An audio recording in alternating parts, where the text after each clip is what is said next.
آج ہم عائشہ صدیقہ کی کتاب ملٹری انک انسائیڈ پاکستانز ملٹری اکانومی کے تعارف یعنی انٹروڈکشن پر بات کر رہے ہیں۔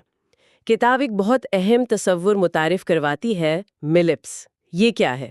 جی، ملپس کتاب کے مطابق یہ وہ فوجی سرمایہ ہے، ملٹری کیپٹل، جو فوج، خاص طور پر جو افسر کیڈر ہے، ان کے ذاتی فائدے کے لیے استعمال ہوتا ہے۔ اچھا۔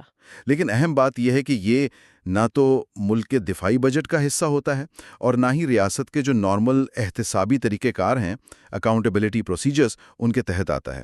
یہ ایک آپ کہہ لیں الگ ہی معاشی نظام ہے۔ تو مطلب یہ صرف آف بجٹ فنڈنگ نہیں ہے؟ کتاب کے مطابق اس کی عملی شکل کیا ہے؟ مطلب زمین پر یہ کیسا نظر آتا ہے؟ بالکل، دیکھیں، کتاب کہتی ہے کہ اس کی سب سے واضح شکل وہ کاروباری سرگرمیاں ہیں جو ریاست کے معمول کے احتساب کے دائرے سے باہر ہیں۔ اچھا۔ ان کا بنیادی مقصد فوجی اہلکاروں اور ان کے قریبی ساتھیوں، کرونیز جنہیں کہتے ہیں، ان کو مالی فائدہ پہنچانا ہوتا ہے۔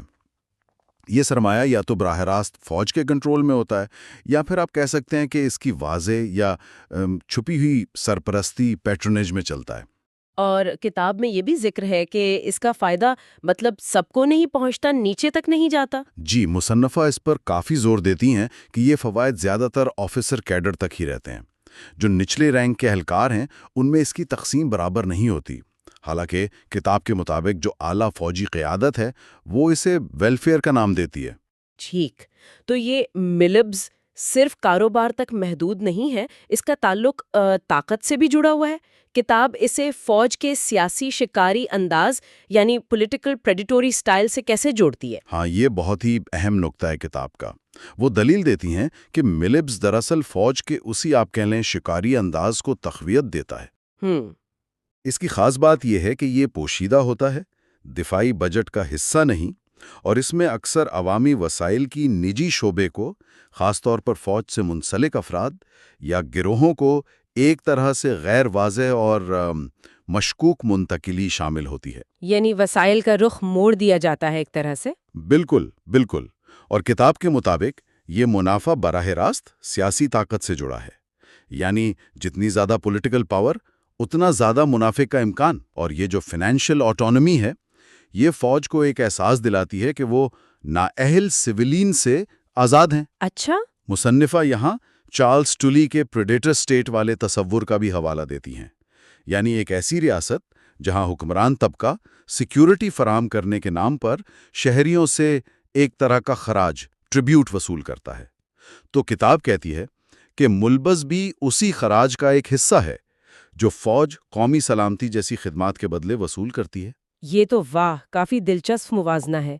کتاب یہ بھی کہتی ہے کہ یہ جو فوجی معاشی سرگرمیاں ہیں، یہ غیر جمہوری سیاسی نظام کی وجہ بھی ہیں اور نتیجہ بھی۔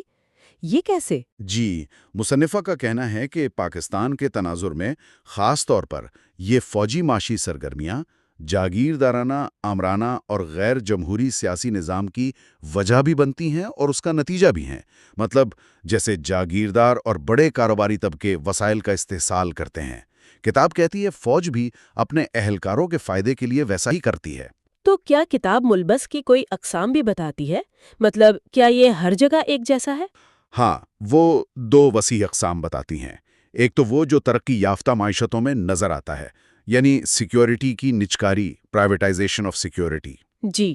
اور دوسرا جو زیادہ تر ترقی پذیر معیشتوں میں ہوتا ہے، وہ ہے فوج کا غیر روایتی کرداروں میں ملوث ہونا، جیسے کھیتی باڑی کرنا، ہوٹل چلانا، ایئر لائنز، بینک یا ریئل اسٹیٹ ایجنسیاں وغیرہ۔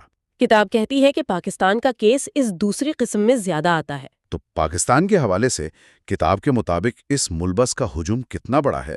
فوجی فاؤنڈیشن اور آرمی ویلفیئر ٹرسٹ جیسے بڑے نام تو ہم سنتے ہیں۔ جی بالکل، کتاب کہتی ہے کہ فوج آج ایک بہت بڑی تجارتی سلطنت، کمرشل امپائر چلا رہی ہے۔ اب شفافیت کی کمی کی وجہ سے اس کی صحیح مالیت کا اندازہ لگانا تو ممکن نہیں، لیکن اندازاً یہ اربوں ڈالر کی ہے۔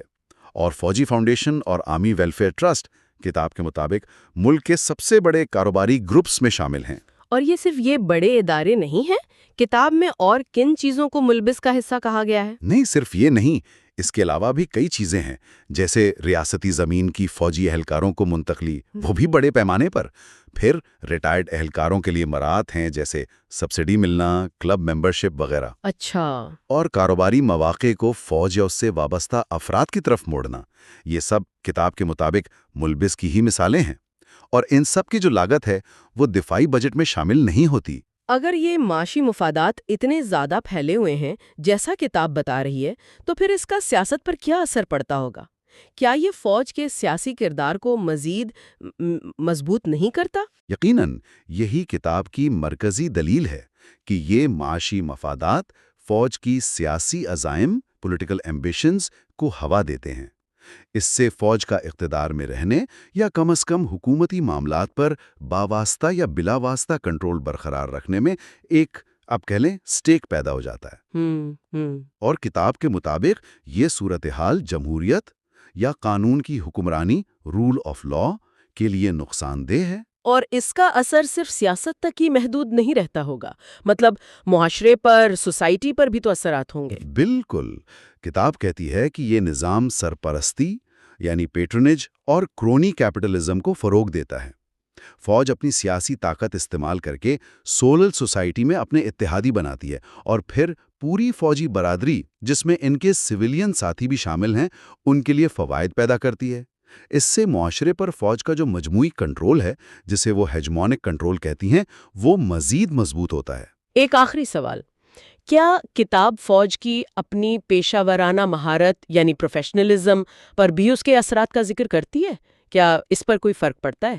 جی، مصنفہ اس نقطے کو بھی اٹھاتی ہیں۔ وہ چین کی مثال دیتی ہیں کہ وہاں جب فوجی کمرشلائزیشن ہوئی تو کرپشن بڑھی۔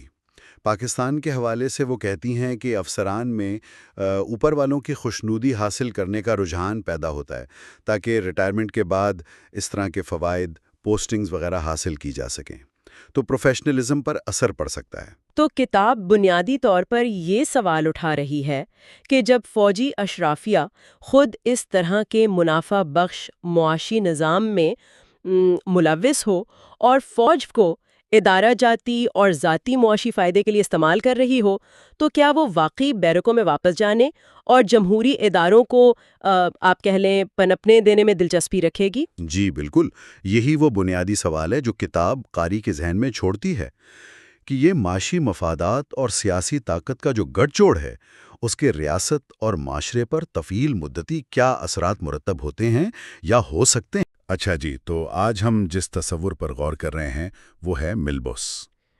یہ ایک نظریاتی تصور ہے جس پہ بات ہوئی ہے۔ یہ ملبوس آخر ہے کیا؟ جی دیکھیں، بنیادی طور پر یہ وہ معاشی قیمت یا آپ کہہ لیں کہ فائدہ ہے جو فوج کو اس کے سیاسی اثر و رسوخ کی وجہ سے ملتا ہے۔ اچھا، کتاب میں اسے ایک طرح کا خراج کہا گیا ہے، یعنی وہ مالی اور دوسرے وسائل جو پبلک اور پرائیویٹ سیکٹر سے فوجی افسران تک پہنچتے ہیں، اور اکثر بغیر کسی خاص شفافیت یا جواب دہی کے۔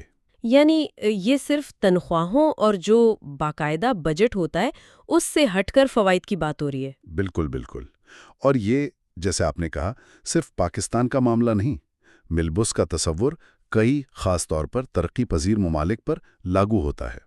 تو اس کا مطلب ہے کہ اس خراج کا حجم یا معیشت میں فوج کی شمولیت کتنی گہری ہے یہ مختلف جگہوں پر مختلف ہوگا؟ جی ہاں، اس کا انحصار براہ راست اس بات پر ہوتا ہے کہ ملک میں سیاسی نظام کتنا مضبوط ہے، سول ملٹری تعلقات کی نوعیت کیا ہے، اور ظاہر ہے فوج کا سیاست پر کتنا کنٹرول ہے۔ ٹھیک، جہاں سیاسی ادارے کمزور ہوں وہاں فوج کو زیادہ موقع ملتا ہے معاشیت میں، سیاست میں اپنی جگہ بنانے کا۔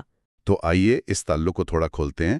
ریاست کی مضبوطی کے حوالے سے بات ہوئی ہے باب میں۔ جی، اس کا پیمانہ یہ بتایا گیا ہے کہ وہ اپنے مختلف اداروں جیسے فوج ہے، بیوروکریسی، سول سوسائٹی، ان کے درمیان طاقت اور وسائل کی تقسیم کو کیسے منظم کرتی ہے۔ جی، اور ایک مضبوط ریاست اس فریم ورک کے مطابق وہ ہے جہاں یہ تمام سٹیک ہولڈرز، یہ مختلف گروہ اپنے سیاسی اثر و رسوخ اور قومی وسائل میں حصے کے لیے بات چیت کر سکتے ہیں۔ یعنی جہاں سیاسی مکالمے کی، بحث کی گنجائش ہو، جی، اور کوئی ایک ادارہ خاص طور پر فوج اسے مستقل طور پر دبا نہ سکے۔ بالکل۔ یہاں دلچسپ نکتہ یہ ہے کہ یہ فریم ورک سیاسی تکثیریت کو یعنی پولیٹیکل پلورلزم کو اور ایک فعال جمہوری عمل کو مضبوط ریاست کی ایک اہم علامت سمجھتا ہے۔ مقصد صرف یہ نہیں کہ جمہوریت ہے یا نہیں، مقصد صرف جمہوریت کا لیبل نہیں، بلکہ ایک ایسا ماحول ہے جہاں مختلف گروہ، مختلف ایکٹرز اپنے سیاسی اور معاشی مقام پر گفت و شنید کر سکیں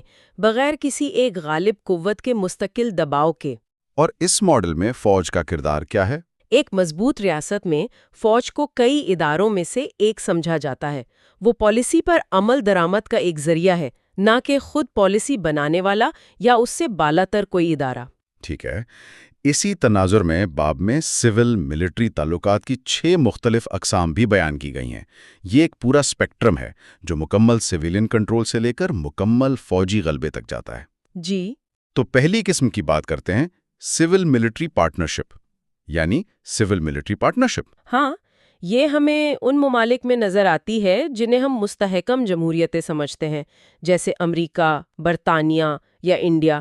یہاں فوج واضح طور پر سویلین اتھارٹی کے ماتحت ہوتی ہے۔ اور معیشت کافی حد تک آزاد ہوتی ہے، اور فوج اپنے مفادات جو ہیں وہ پارٹنرشپ اور قانونی فریم ورک کے ذریعے ہی حاصل کرتی ہے۔ لیکن یہاں ایک دلچسپ بات یہ بھی ہے کہ ان ممالک میں بھی بعض حالات میں، جیسے 9/11 کے بعد امریکہ میں یا انتفاضہ کے دوران اسرائیل میں، فوج کا کردار اور اثر و رسوخ عارضی طور پر بڑھ سکتا ہے نا؟ بالکل بڑھ سکتا ہے۔ اس سے وہ جو پارٹنرشپ ہے وہ مزید گہری ہو جاتی ہے، اور بعض اوقات یہ معاشی دائرے میں بھی پھیلتی ہے، جیسے ہم نے پرائیویٹ ملٹری انٹرپرائزز کا ذکر سنا ہے۔ ہاں، جیسے ہیلی برٹن وغیرہ۔ جی، وہ نجی کمپنیاں جو فوجی خدمات فراہم کرتی ہیں، ہاں، ان کا کردار بڑھ جاتا ہے۔ اس سے پھر شفافیت اور مفادات کے ٹکراؤ یعنی کانفلکٹ آف انٹرسٹ کے سوالات ضرور اٹھتے ہیں۔ صحیح، یہ تو وہ آئزن ہاور والی بات ہو گئی، ملٹری انڈسٹریل کمپلیکس کی۔ بالکل، اسی سے انہوں نے خبردار کیا تھا۔ اچھا، اور دوسری قسم کیا ہے؟ دوسری قسم ہے آمرانہ سیاسی فوجی پارٹنرشپ، یعنی اتھارٹیرین پولیٹیکل ملٹری پارٹنرشپ۔ اس کی مثالیں جیسے چین، کیوبا یا انقلاب سے پہلے کا ایران دی جا سکتی ہیں۔ تو یہاں کیا فرق ہے؟ یہاں بھی فوج پروفیشنل ہوتی ہے، لیکن وہ جمہوری سویلین کنٹرول کے بجائے ایک غالب سیاسی پارٹی یا کسی طاقتور لیڈر کے ماتحت ہوتی ہے۔ تو فوائد کیسے حاصل ہوتے ہیں؟ فوائد براہ راست نہیں، بلکہ پارٹی کے ذریعے حاصل ہوتے ہیں۔ فوج کو اندرونی سیکیورٹی کے لیے استعمال کیا جا سکتا ہے، لیکن وہ براہ راست حکومت نہیں کر رہی ہوتی۔ اور معیشت پر ریاست کا کنٹرول ہو سکتا ہے، اور فوج کے اپنے معاشی ادارے بھی ہو سکتے ہیں، لیکن نظریاتی طور پر پارٹی جب چاہے انہیں محدود یا ختم کر سکتی ہے، جیسے چین نے ماضی میں کوشش بھی کی تھی۔ تو یہ تو وہ ماڈلز ہوئے جہاں فوج کسی نہ کسی طرح ایک سویلین ڈھانچے کے تحت کام کر رہی ہے، چاہے وہ جمہوری ہو یا آمرانہ۔ جی ہاں، لیکن کتاب آگے ان حالات کی بھی بات کرتی ہے جہاں فوج کا غلبہ زیادہ واضح ہوتا ہے، خاص طور پر کمزور سیاسی نظاموں میں۔ بالکل، اگلی جو 4 اقسام ہیں وہ اسی بڑھتے ہوئے فوجی غلبے کو ظاہر کرتی ہیں۔ جیسے جیسے ریاست کے سیاسی ادارے اور سول سوسائٹی کمزور ہوتے ہیں، فوج کے لیے مداخلت کرنا آسان ہو جاتا ہے۔ ان میں پہلی ہے رولر قسم، نام سے ہی ظاہر ہے۔ جی، یہاں فوج براہ راست اور مکمل سیاسی کنٹرول سنبھال لیتی ہے۔ ریاست اور فوج میں فرق تقریباً مٹ جاتا ہے۔ میانمار اس کی ایک واضح مثال پیش کی جاتی ہے۔ پھر آتی ہے آربیٹریٹر قسم، ثالث۔ ہاں، یعنی ثالث۔ یہاں فوج مستقل حکومت نہیں کرتی، لیکن سیاسی بحرانوں یا جب کوئی تعطل پیدا ہو جائے تو وہ ایک ثالث یا فیصلہ کن کردار ادا کرتی ہے۔ پس پردہ رہ کر؟ اکثر پس پردہ رہ کر اثر انداز ہوتی ہے، اور اسی دوران وہ اپنے معاشی اور ادارہ جاتی مفادات کو بھی محفوظ بناتی ہے۔ کتاب میں 1977 سے پہلے کے پاکستان یا 1961 سے پہلے ترکی کو اس کی مثالوں میں رکھا گیا ہے۔ اس کے بعد پیرنٹ گارڈین قسم ہے، یہ دلچسپ ہے، یعنی سرپرست۔ جی، سرپرست۔ یہاں فوج آئین یا روایات کے ذریعے اپنا ایک مستقل نگران یا سرپرست کا کردار قائم کر لیتی ہے۔ وہ سویلین حکومت کو کام کرنے دیتی ہے بظاہر، لیکن قومی مفاد کے نام پر کسی بھی وقت مداخلت کا حق محفوظ رکھتی ہے۔ اور اس کی مثالیں؟ کتاب کے مطابق 1977 کے بعد پاکستان اور 1961 کے بعد ترکی اس ماڈل کی طرف بڑھے۔ اور آخری قسم ہے وار لارڈ۔ ہاں، یہ تو ریاست کے مکمل خاتمے کی صورتحال ہے، جہاں کوئی مرکزی اتھارٹی نہیں رہتی اور مختلف مسلح گروہ اپنے اپنے علاقوں پر کنٹرول کے لیے لڑتے ہیں۔ فوج ایک قومی ادارے کے طور پر باقی نہیں رہتی، وہ تحلیل ہو جاتی ہے۔ جیسے صومالیہ یا کچھ عرصے تک افغانستان۔ جی بالکل۔ تو یہ پورا اسپیکٹرم دکھاتا ہے کہ سول ملٹری تعلقات کتنے مختلف ہو سکتے ہیں اور یہ ریاست کی اپنی ساخت سے کتنے جڑے ہوئے ہیں۔ بالکل، اور جو بنیادی نقطہ نکلتا ہے وہ یہ ہے کہ ریاست جتنی کمزور ہوگی، اس کے ادارے جتنے غیر مستحکم ہوں گے، اتنا ہی فوج کے لیے آسان ہوگا کہ وہ مداخلت کرے اور اپنے کردار کو جواز دے۔ ہاں، اپنے کردار کو مختلف جواز، جیسے کبھی محافظ، کبھی ماڈرنائزر، کبھی ثالث پیش کر کے وسعت دے، اور سب سے بڑھ کر اپنے معاشی مفادات یعنی مل بس کو فروغ دے اور اسے محفوظ بنائے۔ تو سیاسی طاقت اور معاشی فائدہ ساتھ ساتھ چلتے ہیں۔ اکثر خاص طور پر ان ماڈلز میں جہاں فوج کا غلبہ زیادہ ہے۔ یہ واقعی ایک پیچیدہ تصویر پیش کرتا ہے کہ کس طرح سیاسی ڈھانچے، فوجی کردار اور یہ معاشی مفادات آپس میں جڑے ہوئے ہیں۔ اس سے ایک بہت اہم سوال پیدا ہوتا ہے جس پہ شاید غور کرنے کی ضرورت ہے کہ جب معاشی مفادات کسی فوجی ڈھانچے میں اتنی گہرائی تک سرایت کر جائیں، خاص طور پر ایک ایسے ڈھانچے میں جو خود کو ریاست کا سرپرست بھی سمجھتا ہو، تو کیا محض سیاسی حالات کی تبدیلی سے اس اثر و رسوخ کو کم یا ختم کیا جا سکتا ہے، یا فوج، ریاست اور معیشت کے درمیان اس گہرے تعلق کو اثر نو متعین کرنے کے لیے کن عوامل کی ضرورت ہوگی؟ آج ہم 1947 سے 1977 تک یعنی پاکستان کی تاریخ کے پہلے 30 سالوں میں فوج کے سیاسی اور معاشی کردار پر بات کر رہے ہیں۔ ہمارے پاس جو ذرائع ہیں ان کی روشنی میں سمجھنے کی کوشش کریں گے۔ جی بالکل۔ یہ وہ دور ہے جب ذرائع کے مطابق فوج آہستہ آہستہ سیاسی طور پر زیادہ بااثر ہوئی اور ایک حکمران قسم کی فوج بن گئی۔ سوال یہ ہے کہ یہ سب کیسے ہوا؟ ہاں، اور دیکھیں، ذرائع کئی وجوہات بتاتے ہیں۔ ایک تو فوج کی اپنی مالی خود مختاری تھی، وسائل تک ان کی رسائی تھی۔ اچھا۔ اور دوسری طرف اس وقت کی جو سیاسی جماعتیں تھیں وہ شاید اتنی مضبوط نہیں تھیں، اور سول بیوروکریسی کا رویہ بھی اہم تھا۔ اور وہ حمزہ علوی والی بات، اوور ڈیولپڈ اسٹیٹ۔ جی بالکل، ان کا نظریہ یہاں بہت اہم ہے۔ یعنی ریاست کے جو انتظامی اور فوجی بازو تھے وہ سیاسی اداروں کے مقابلے میں کہیں زیادہ منظم اور طاقتور تھے۔ ٹھیک ہے، تو فوج کی اپنی اندرونی ساخت کیسی تھی؟ مطلب اس کی بناوٹ میں کیا خاص تھا؟ دیکھیں، فوج، خاص طور پر آرمی، ملک کا سب سے منظم اور آپ کہہ لیں بااثر ادارہ بن گئی۔ بھرتیوں میں ایک چیز نمایاں تھی کہ تقریباً 75% جوان پنجاب کے کچھ خاص اضلاع سے آتے تھے۔ اچھا، 75% کافی زیادہ ہے۔ جی، اور کچھ ذرائع اسے برطانوی دور کے مارشل ریس نظریے کا تسلسل کہتے ہیں۔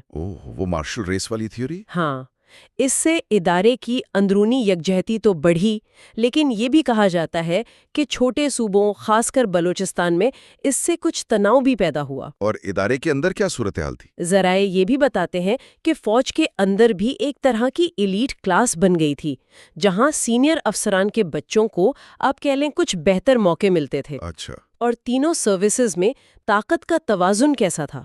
Army, navy, air force? ذرائع تو واضح کرتے ہیں کہ آرمی ہی سب سے بڑی اور غالب رہی ہے۔ ہمیشہ سے؟ جی، اور آرمی چیف کا عہدہ عملی طور پر بہت طاقتور سمجھا جاتا رہا، یہاں تک کہ چیئرمین JCSC سے بھی زیادہ۔ وہ کیوں؟ کیونکہ جو انٹیلیجنس ایجنسیاں ہیں، MI اور ISI، ان پر عملی کنٹرول زیادہ تر آرمی چیف کا ہی سمجھا جاتا ہے۔ اور ایک تاثر جو ذرائع سے ملتا ہے وہ یہ کہ فوج شاید خود کو قومی مفاد کی محافظ اور واحد جج سمجھنے لگی تھی۔ ٹھیک ہے، یہ تو ہوئی ادارے کی بات۔ اب آتے ہیں ان کے کردار پر۔ بنیادی کام تو دفاع ہے، سرحدوں کی حفاظت۔ اس حوالے سے ذرائع کیا کہتے ہیں؟ دیکھیں، پاکستان بنتے ہی کشمیر پر انڈیا کے ساتھ جنگ ہو گئی 47-48 میں۔ جی۔ اس نے قومی سلامتی کو فوراً سب سے بڑا مسئلہ بنا دیا، تو فوج کا کردار شروع سے ہی بہت مرکزی ہو گیا۔ یعنی ہندوستان سے خطرے کا جو تصور تھا۔ بالکل، وہ پالیسی سازی پر حاوی رہا۔ اسی لیے تو پہلے بجٹ کا بھی بڑا حصہ ذرائع کے مطابق دفاع کے لیے رکھا گیا۔ اچھا، اور یہ بھی ہوتا رہا کہ ملک کے اندرونی سیکیورٹی مسائل کو بھی اکثر باہر کے خطرے سے خاص طور پر ہندوستان سے جوڑ دیا جاتا تھا۔ دفاع کے علاوہ جو دوسرے کام فوج کرتی رہی ہے، جیسے سڑکیں بنانا یا قدرتی آفات میں مدد کرنا، ان غیر فوجی کرداروں پر ذرائع میں کیا رائے ملتی ہے؟ جی، اس پر دو بالکل مختلف آرائیں نظر آتی ہیں۔ اچھا۔ ایک مکتبہ فکر جسے ذرائع پروپیگنڈسٹ کہتے ہیں، وہ ان کاموں کو قومی تعمیر میں مثبت شراکت سمجھتا ہے۔ ان کی دلیل کیا ہوتی ہے؟ وہ کہتے ہیں کہ سیاسی قیادت کمزور تھی یا نااہل تھی، اس لیے فوج کو یہ ذمہ داریاں لینی پڑیں۔ وہ فوج کو ایک غیر جانبدار اور مؤثر ادارے کے طور پر دیکھتے ہیں۔ ٹھیک ہے، اور دوسرا نقطہ نظر وہ یقیناً اس کے برعکس ہوگا؟ بالکل الٹ، اسے ذرائع کاؤنٹر پلاٹسٹ کہتے ہیں۔ ان کا ماننا ہے کہ فوج نے جان بوجھ کر اپنا کردار بڑھایا اور سیاسی نظام کو کمزور کیا۔ جان بوجھ کر؟ جی، اور اس میں ان کے مطابق بیرونی طاقتوں، پہلے برطانیہ اور پھر امریکہ کے ساتھ اتحاد نے بھی مدد کی۔ یعنی امریکہ سے جو فوجی اور اقتصادی امداد ملتی تھی؟ ہاں، اس نے فوج کو سول اداروں کے مقابلے میں غیر معمولی طور پر طاقتور بنا دیا۔ جی۔ یہ اس دوسرے نقطہ نظر کا کہنا ہے۔ تو کیا یہ صرف فوج کی منصوبہ بندی تھی یا سیاسی اداروں کی کمزوری بھی اتنی ہی ذمہ دار تھی؟ یہاں پر حمزہ الوی یاد آتے ہیں۔ ہاں، الوی کا نظریہ یہاں پھر بہت اہم ہو جاتا ہے۔ وہ کہتی ہیں کہ مسئلہ صرف فوج کا نہیں تھا بلکہ ریاست کی ساخت کا تھا۔ یعنی اوور ڈیولپڈ اسٹیٹ؟ جی، سول اور ملٹری بیوروکریسی سیاسی اداروں سے کہیں زیادہ مضبوط تھی، اور جو حکمران طبقے تھے، جاگیردار، صنعتکار وغیرہ، وہ بھی اپنے مفادات کے لیے فوج کی طرف دیکھتے تھے۔ اچھا۔ تو اس نے فوج کو سیاسی میدان میں اہم بنا دیا۔ بالکل، ایک لازمی کھلاڑی بنا دیا۔ اگر ہم وقت کے حساب سے دیکھیں تو آزادی کے فوراً بعد 47 سے 58 تک فوج کو طاقت کیسے ملی؟ دیکھیں، جناح صاحب کی وفات کے بعد سیاسی استحکام نہیں رہا۔ مرکز اور صوبوں میں کشمکش، حکومتیں بار بار بدل رہی تھیں۔ جی، اس خلا میں سول بیوروکریسی کے کچھ لوگ جیسے غلام محمد، اسکندر مرزا، انہوں نے فوج کو، خاص طور پر جنرل ایوب خان کو، سیاسی معاملات میں استعمال کیا۔ یعنی بیوروکریسی نے فوج کو آگے کیا۔ شروع میں ایسا لگتا ہے، لیکن یہ شراکت داری جلد ہی فوج کے حق میں چلی گئی، اور پھر امریکہ کے ساتھ جو دفاعی معاہدے ہوئے، اس نے بھی فوج کی پوزیشن بہت مضبوط کر دی۔ پھر آیا ایوب خان کا دور، 1958 سے 1971۔ یہ تو براہ راست فوجی حکمرانی تھی۔ جی، 1958 کا مارشل لاء فوج کے براہ راست اقتدار میں آنے کا آغاز تھا۔ پہلے تو سیدھی فوجی حکومت، پھر 62 کے آئین کے تحت ایک صدارتی نظام لایا گیا۔ وہ بنیادی جمہوریت والا؟ جی، جسے گائیڈڈ ڈیموکریسی بھی کہا گیا، اور EBDO جیسے قوانین سے بہت سے پرانے سیاستدانوں کو سائیڈ لائن کر دیا گیا۔ اور اس دور میں فوج نے کیا کیا؟ فوج نے سول بیوروکریسی کے ساتھ مل کر حکومت چلائی، اور ذرائع کے مطابق اسی دور میں فوج کے معاشی مفادات بھی بڑھنا شروع ہوئے۔ معاشی مفادات کس طرح کے؟ جیسے افسران کو زمینوں کی الاٹمنٹ، اور پھر فوجی فاؤنڈیشنز کے ذریعے باقاعدہ کاروباری سرگرمیاں شروع ہوئیں۔ اچھا، تو یہ ملٹری انکارپوریٹڈ کی بنیادیں تب پڑ رہی تھیں؟ آپ کہہ سکتی ہیں یحییٰ خان کا دور بھی اسی تسلسل میں تھا، لیکن پھر 70 کے انتخابات اور مشرقی پاکستان کے بحران نے سب کچھ بدل دیا۔ ہاں، 1971 کی شکست، وہ تو بہت بڑا واقعہ تھا۔ اس کے بعد کیا ہوا 71 سے 77 تک؟ مشرقی پاکستان کی علیحدگی اور جنگ میں شکست فوج کے لیے بہت بڑا دھچکا تھا۔ لازماً۔ اس کے نتیجے میں فوج کو اقتدار ذوالفقار علی بھٹو کی سویلین حکومت کو دینا پڑا۔ بھٹو نے پاپولسٹ سیاست شروع کی۔ لیکن ان کا دور بھی تو کافی ہنگامہ خیز رہا۔ بالکل، انہوں نے آئینی طور پر فوج کو سویلین کنٹرول میں لانے کی کوششیں کی، جیسے JCSC کا قیام، آرمی چیف کے عہدے کو چیف آف آرمی سٹاف بنانا۔ جی۔ لیکن دوسری طرف انہوں نے بلوچستان میں فوجی آپریشن بھی کیا، اور اپنی سیاسی طاقت کے لیے FSF جیسی فورس بھی بنائی۔ Federal security force. جی، تو ذرائع یہ بتاتے ہیں کہ بھٹو نے بھی فوج کو اپنے سیاسی مقاصد کے لیے استعمال کرنے کی کوشش کی، جس نے آخرکار فوج کو 77 میں دوبارہ آنے کا موقع یا جواز فراہم کر دیا۔ تو 1977 میں پھر مارشل لاء لگ گیا؟ جی، بھٹو حکومت کا خاتمہ اور پھر ان کی پھانسی، یہ ایک طرح سے ایک دور کا خاتمہ تھا۔ اور اس کے بعد فوج کا کردار کیسے بدلا؟ ذرائع یہ کہتے ہیں کہ 77 کے بعد فوج کا کردار حکمران سے تھوڑا بدل کر سرپرست یا پیرنٹ گارڈین جیسا ہونے لگا، اور وہ پس پردہ سیاسی جوڑ توڑ میں زیادہ ماہر ہو گئیں۔ یعنی کردار بدلا لیکن اثر و رسوخ شاید قائم رہا۔ بالکل، یہ وہ تبدیلیاں تھیں جن کی بنیاد آپ کہہ سکتے ہیں 1947 سے 1977 تک کے واقعات نے رکھی کی۔ اچھا، تو پچھلی بار ہم نے ملٹری انکارپوریٹڈ کے ابتدائی ابواب دیکھے تھے۔ آج ہم تیسرے باب پر بات کر رہے ہیں، فوجی طبقے کا ارتقاء 1977 سے 2005 تک۔ یہ وہ دور ہے جب فوج نے ریاست میں اپنے کردار کو کافی مستحکم کیا۔ جی بالکل، یہ دور بہت اہم ہے سمجھنے کے لیے کہ فوج صرف ایک ادارہ نہیں رہی بلکہ کیسے ایک طبقے کے طور پر ابھری۔ تو 1977 میں جب فوج دوبارہ آئی ضیاء الحق کے دور میں، کیا فرق تھا پچھلی مداخلتوں سے؟ لگتا ہے اس بار ارادہ زیادہ پکا تھا، یعنی انسٹیٹیوشنلائز کرنے کا۔ بالکل ٹھیک کہا آپ نے۔ بھٹو دور کے بعد میرا خیال ہے فوج کو اندازہ ہوا تھا سول سوسائٹی کی طاقت کا، عوامی موبلائزیشن کا۔ تو 77 میں جو ہوا وہ صرف اقتدار پر قبضہ نہیں تھا، وہ ایک آپ کہہ سکتے ہیں گہری حکمت عملی تھی۔ حکمت عملی کس طرح کی؟ آغاز تو کافی سخت تھا، وزیر اعظم کی پھانسی، میڈیا پر پابندی، یونینز ختم۔ جی، وہ جبر تو تھا لیکن وہ حکمت عملی کا حصہ تھا۔ پہلا مقصد تو صاف تھا، پیپلز پارٹی جو ایک بڑی سیاسی قوت تھی اسے کمزور کرنا، شاید ختم کرنا۔ لیکن ساتھ ہی فوج نے اپنی پوزیشن مضبوط کرنے کے لیے مذہب کا سہارا لیا۔ نظام مصطفیٰ، شریعہ قوانین اور پھر افغان جنگ، اس سے فوج کو ایک طرح کی نظریاتی یعنی آئیڈیولوجیکل لیجیٹیمیسی ملی۔ اچھا، یعنی ایک طرف سیاسی مخالفین کو دبایا اور دوسری طرف مذہب کے نام پر اپنی حمایت بنائی۔ اور وہ جو غیر جماعتی انتخابات کا ذکر آتا ہے، وہ کیا تھا؟ وہ دوسرا بڑا قدم تھا، ایک نیا سیاسی طبقہ تیار کرنا جو روایتی سیاستدانوں سے ہٹ کر ہو اور اسٹیبلشمنٹ کا زیادہ وفادار ہو۔ پہلے بلدیاتی پھر قومی سطح پر غیر جماعتی الیکشن کروائے گئے تاکہ ایسے لوگ آگے آئیں جنہیں کنٹرول کرنا آسان ہو۔ اور آئین میں تبدیلی، 8ویں ترمیم؟ جی، وہ سب سے اہم تھا۔ 8ویں ترمیم نے صدر کو، جو خود آرمی چیف تھے، اختیار دیا کہ وہ اسمبلی توڑ دے۔ اس نے فوج کو مستقل طور پر ایک بالادست پوزیشن دے دی آئینی طور پر، اور اسی دور میں ISI جیسی ایجنسیز کا کردار سیاست میں بہت بڑھ گیا۔ صحیح۔ پھر ضیاء کی موت کے بعد 88 سے 99 تک جمہوریت تو آئی، لیکن وہ 10 سال تو بس۔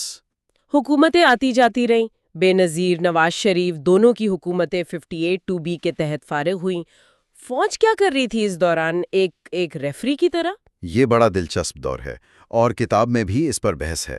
کیا یہ سیاستدانوں کی ناکامی تھی یا فوج کی مسلسل مداخلت؟ شاید دونوں۔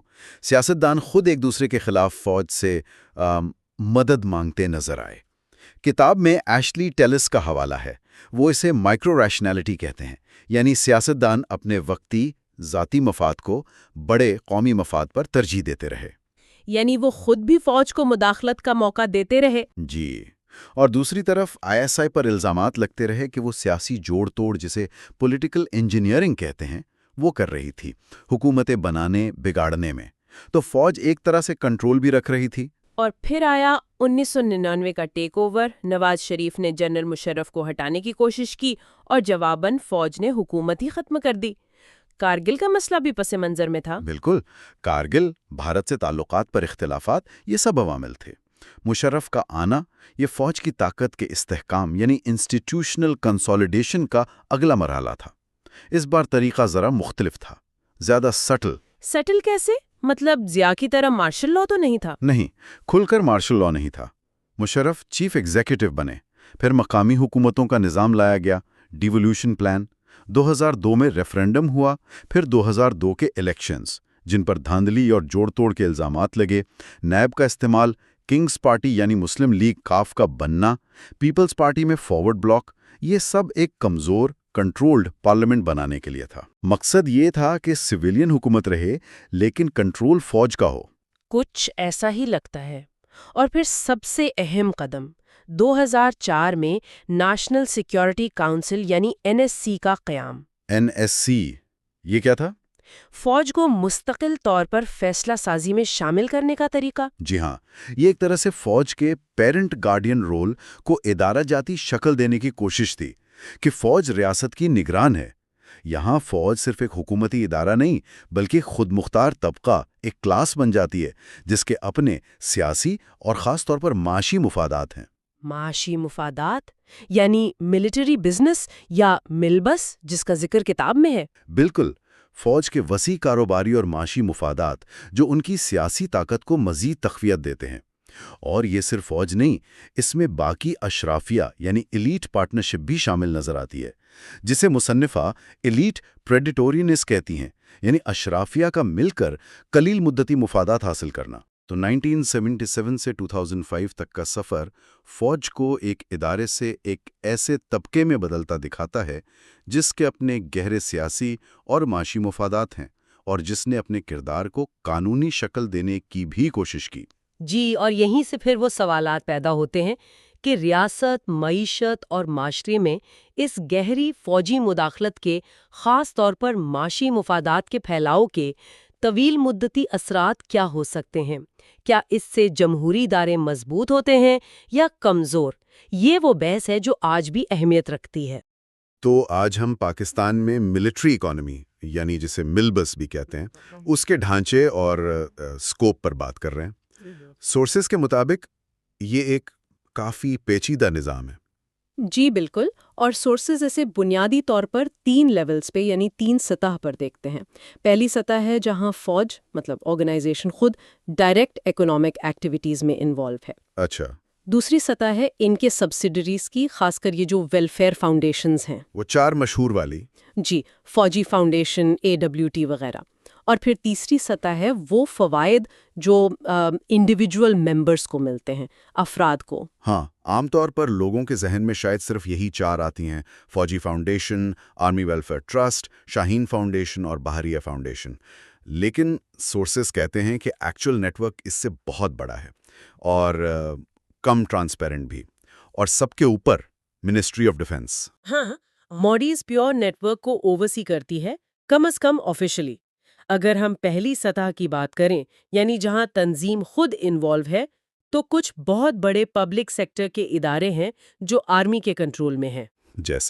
جیسے نیشنل لاجسٹک سیل NLC، یہ 1978 میں بنی تھی اور آج ملک کی سب سے بڑی گڈز ٹرانسپورٹ کمپنی ہے، روڈز، ویئر ہاؤسز بھی بناتی ہے۔ لیکن یہ ہے تو منسٹری آف پلاننگ کے انڈر نا؟ دیکھیں، کاغذوں میں منسٹری آف پلاننگ کے انڈر ہے، لیکن جو آپریشنل کنٹرول ہے وہ آرمی کے کوارٹر ماسٹر جنرل یعنی QMG کے پاس ہے۔ سمجھ گیا۔ اور اسی طرح کی فرنٹیئر ورکس آرگنائزیشن FWO بھی ہے، وہ بھی اسی کیٹیگری میں آتی ہے۔ بالکل، FWO تو 1966 میں بنی تھی کراکورم ہائی وے بنانے کے لیے۔ ہاں، KKH کے لیے۔ جی، اور اب یہ روڈز کنسٹرکشن اور ٹول کلیکشن کا بہت بڑا کانٹریکٹر ہے۔ اسے آرمی کور آف انجینئرز چلاتے ہیں۔ مطلب دونوں NLC اور FW شروع اسٹریٹجک پروجیکٹ سے ہوئے تھے۔ جی ہاں، اور پھر کمرشل سائٹ پہ ایکسپینڈ کر گئے۔ تیسرا بڑا ادارہ اس کیٹیگری میں اسپیشل کمیونیکیشن آرگنائزیشن SCO ہے۔ اچھا، SCO؟ یہ 1976 میں آزاد کشمیر اور اس وقت کے ناردرن ایریاز میں ٹیلی کام سروسز کے لیے بنی تھی۔ اس کا کنٹرول آرمی اور منسٹری آف IT دونوں کے پاس ہے۔ تو یہ تینوں NLC، FW، SCO strategic need سے شروع ہو کر اب بڑے کمرشل پلیئرز بن گئے۔ جی بالکل۔ سورسز میں ایک اور چیز کا ذکر ہے، کوآپریٹیوز۔ یہ کیا ہے؟ ہاں، یہ ایک تھوڑا ڈیفرنٹ اینگل ہے۔ یہ چھوٹے لیول کے بزنسز ہیں جیسے بیکریز، سنیماز، پیٹرول پمپس، چھوٹی مارکیٹیں جو یونٹ لیول پہ یا ڈویژن یا کارپ HQ لیول پہ چلائے جاتے ہیں۔ اور اس میں یہ بات بھی ہے کہ نچلے رینک کے لوگ کام کرتے ہیں بغیر پیمنٹ کے۔ ہاں، سورسز کے مطابق وہاں فٹیگ ڈیوٹیز کے نام پہ کام لیا جاتا ہے، اور ان کی لیگل سٹیٹس یا مینجمنٹ سٹرکچر وہ بھی واضح نہیں ہے، تھوڑا گرے ایریا ہے یہ۔ یہ پہلا لیول ہو گیا۔ اب دوسرا لیول سبسیڈریز والا، یعنی وہ فاؤنڈیشنز۔ جی، یہ ملبس کا سب سے زیادہ ویزیبل حصہ ہے۔ جو 4 بڑی ویلفیئر فاؤنڈیشنز ہیں، ان میں سب سے پرانی فوجی فاؤنڈیشن FF ہے، 1954 میں بنی تھی۔ کافی پرانی۔ جی، ہے تو تینوں سروسز کے لیے، لیکن ڈومینیٹ آرمی کرتی ہے۔ اس کی شروعات برٹش ٹائم کے ایک فنڈ سے ہوئی تھی اور آج یہ بہت بڑا انڈسٹریل گروپ ہے. Cement, fertiliser, power, gas. اور ان کو ٹیکس ایگزمپشنز بھی ملتی رہی ہیں. ہاں، اس کی ایک ہسٹری ہے ٹیکس کنسیشنز کی جس پر سوال اٹھتے رہے ہیں. اس کے بورڈ میں بھی موڈ اور سینئر ملٹری آفیسرز ہوتے ہیں. ٹھیک ہے. پھر ہے آرمی ویلفیئر ٹرسٹ AWT. یہ صرف آرمی کے لیے ہے نا؟ جی، AWT 1971 میں بنی اسپیسیفکلی آرمی کے لیے، اور اس کا اسٹیٹڈ گول زیادہ پروفٹ جنریشن اور ڈسٹریبیوشن ہے شیئر ہولڈرز میں.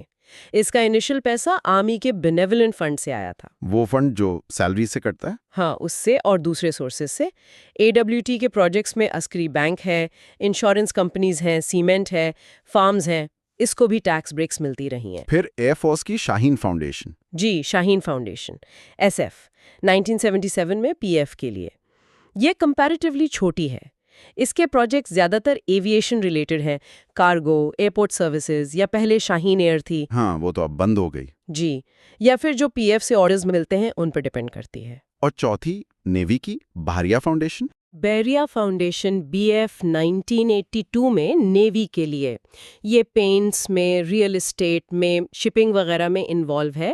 اس کی بھی کچھ ہاؤسنگ اسکیمز پر کنٹروورسیز رہی ہیں جیسا سورسز مینشن کرتے ہیں. اور ایک امپورٹنٹ بات یہ کہ یہ سب فاؤنڈیشنز اپنی پیرنٹ سروس کا نام نشان یوز کرتی ہیں بزنس کے لیے. بالکل، یہ اپنی ایسوسیشن کو لیوریج کرتی ہیں، انسگنیاز کا استعمال وغیرہ. اس پر سپریم کورٹ میں کیس بھی ہوا تھا، وہاب الخیری کیس. اور ان کو مینج بھی عام طور پر ریٹائرڈ سینئر آفیسرز ہی کرتے ہیں. ٹھیک ہے. اب آتے ہیں تیسرے لیول پہ، انڈیویجولز کو ملنے والے بینیفٹس.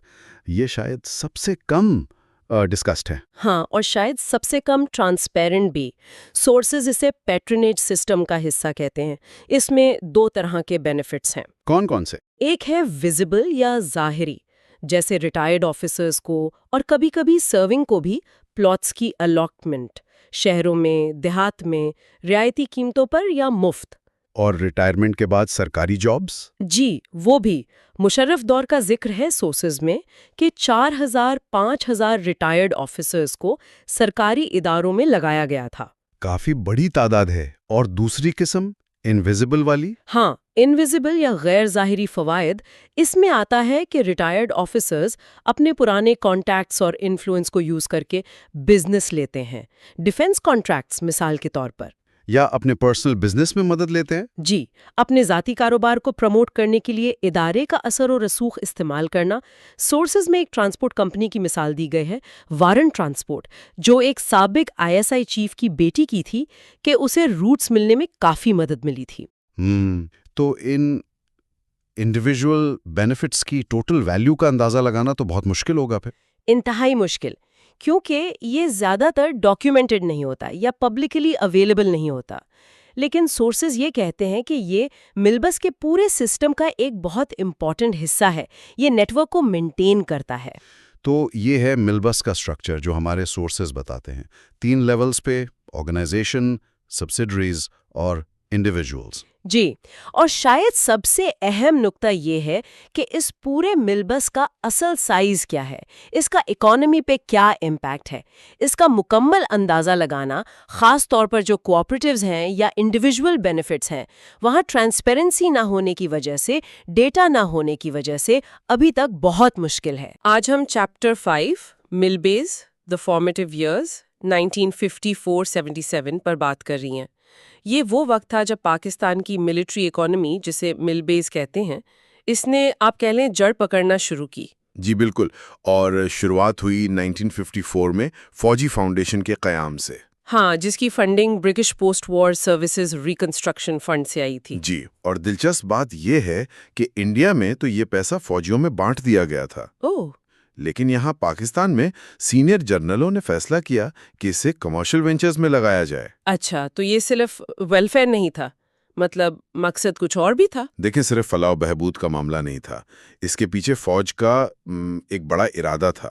وہ چاہتے تھے کہ قومی ترقی میں ان کا کردار ہو، ان کی طاقت بڑھے. اور ان کے پاس وسائل بھی تھے نا؟ بالکل، وہ وسائل جو شاید سول سیکٹر کے پاس اس وقت نہیں تھے، بڑے صنعتی منصوبے شروع کرنے کے لیے.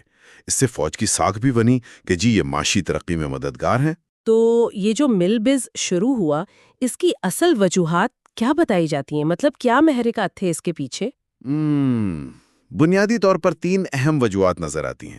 پہلی تو ہے انسٹیٹیوشنل سیلف انٹرسٹ۔ یعنی ادارے کا اپنا مفاد؟ جی، ادارے اور اس کے جو ممبرز ہیں ان کے بھلائی کے لیے معاشی سرگرمیاں، تاکہ فوجی اہلکاروں کے جو مادی خدشات ہیں وہ دور ہوں۔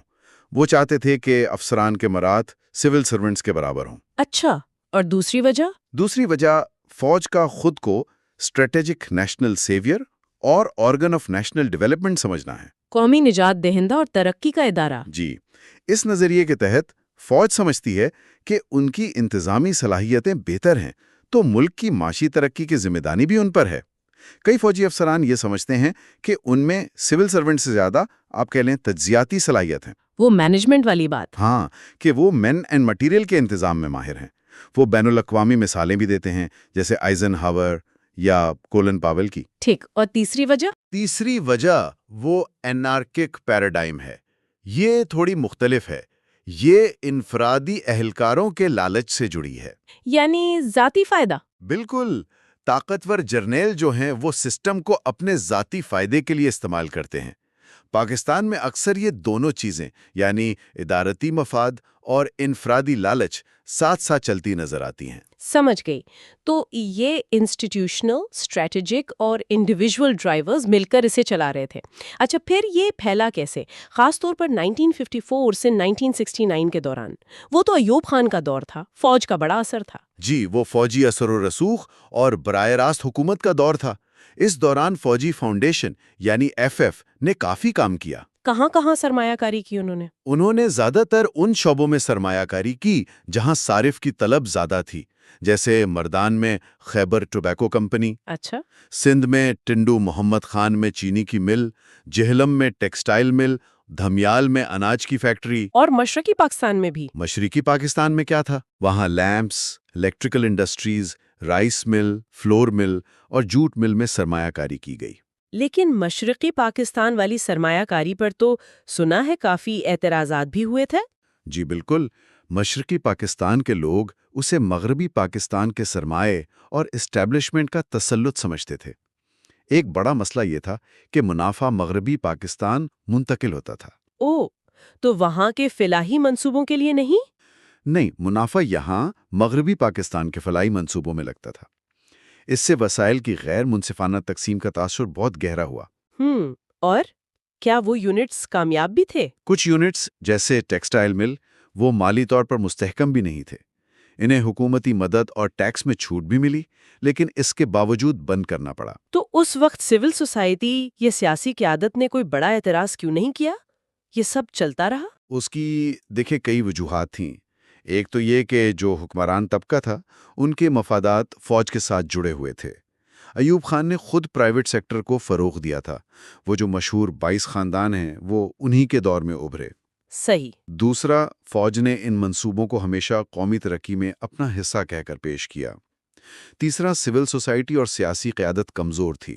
وہ فوج کی ادارتی خود مختاری کو چیلنج کرنے کی پوزیشن میں ہی نہیں تھی۔ اور اسی دوران فوج نے خود کو قومی ترقی کے ضامن کے طور پر بھی پیش کیا، جیسے وہ FW کا قیام۔ جی بالکل، 1966 میں فرنٹیئر ورکس آرگنائزیشن FWO کا قیام ایک بڑی مثال ہے۔ اس نے کراکرم ہائی وے بنائی۔ ہاں، وہ تو ایک بڑا پروجیکٹ تھا۔ جی، اور ایوب خان نے فوجی افسران کو سول سروس اور سرکاری کارپوریشنوں میں بھی شامل کیا۔ تو بظاہر تو یہ سب ترقیاتی کام لگتے ہیں، FWO وغیرہ، لیکن کیا اس کے پیچھے کوئی اور مقصد بھی تھا ادارے کے اندرونی معاملات سے متعلق؟ ہاں، ایک بہت اہم پہلو تھا فوج کے اندر کارپوریٹ ایتھوس یعنی ادارتی یکجہتی، اس کو مضبوط کرنا۔ وہ کیوں ضروری تھا؟ دیکھیں، 1951 کی راولپنڈی سازش نے فوجی قیادت کو کافی ہلا دیا تھا، تو اس فلاحی نظام جیسے FF کا قیام اور زمینوں کی الاٹمنٹ۔ زمینوں کی الاٹمنٹ وہ کتنی تھی؟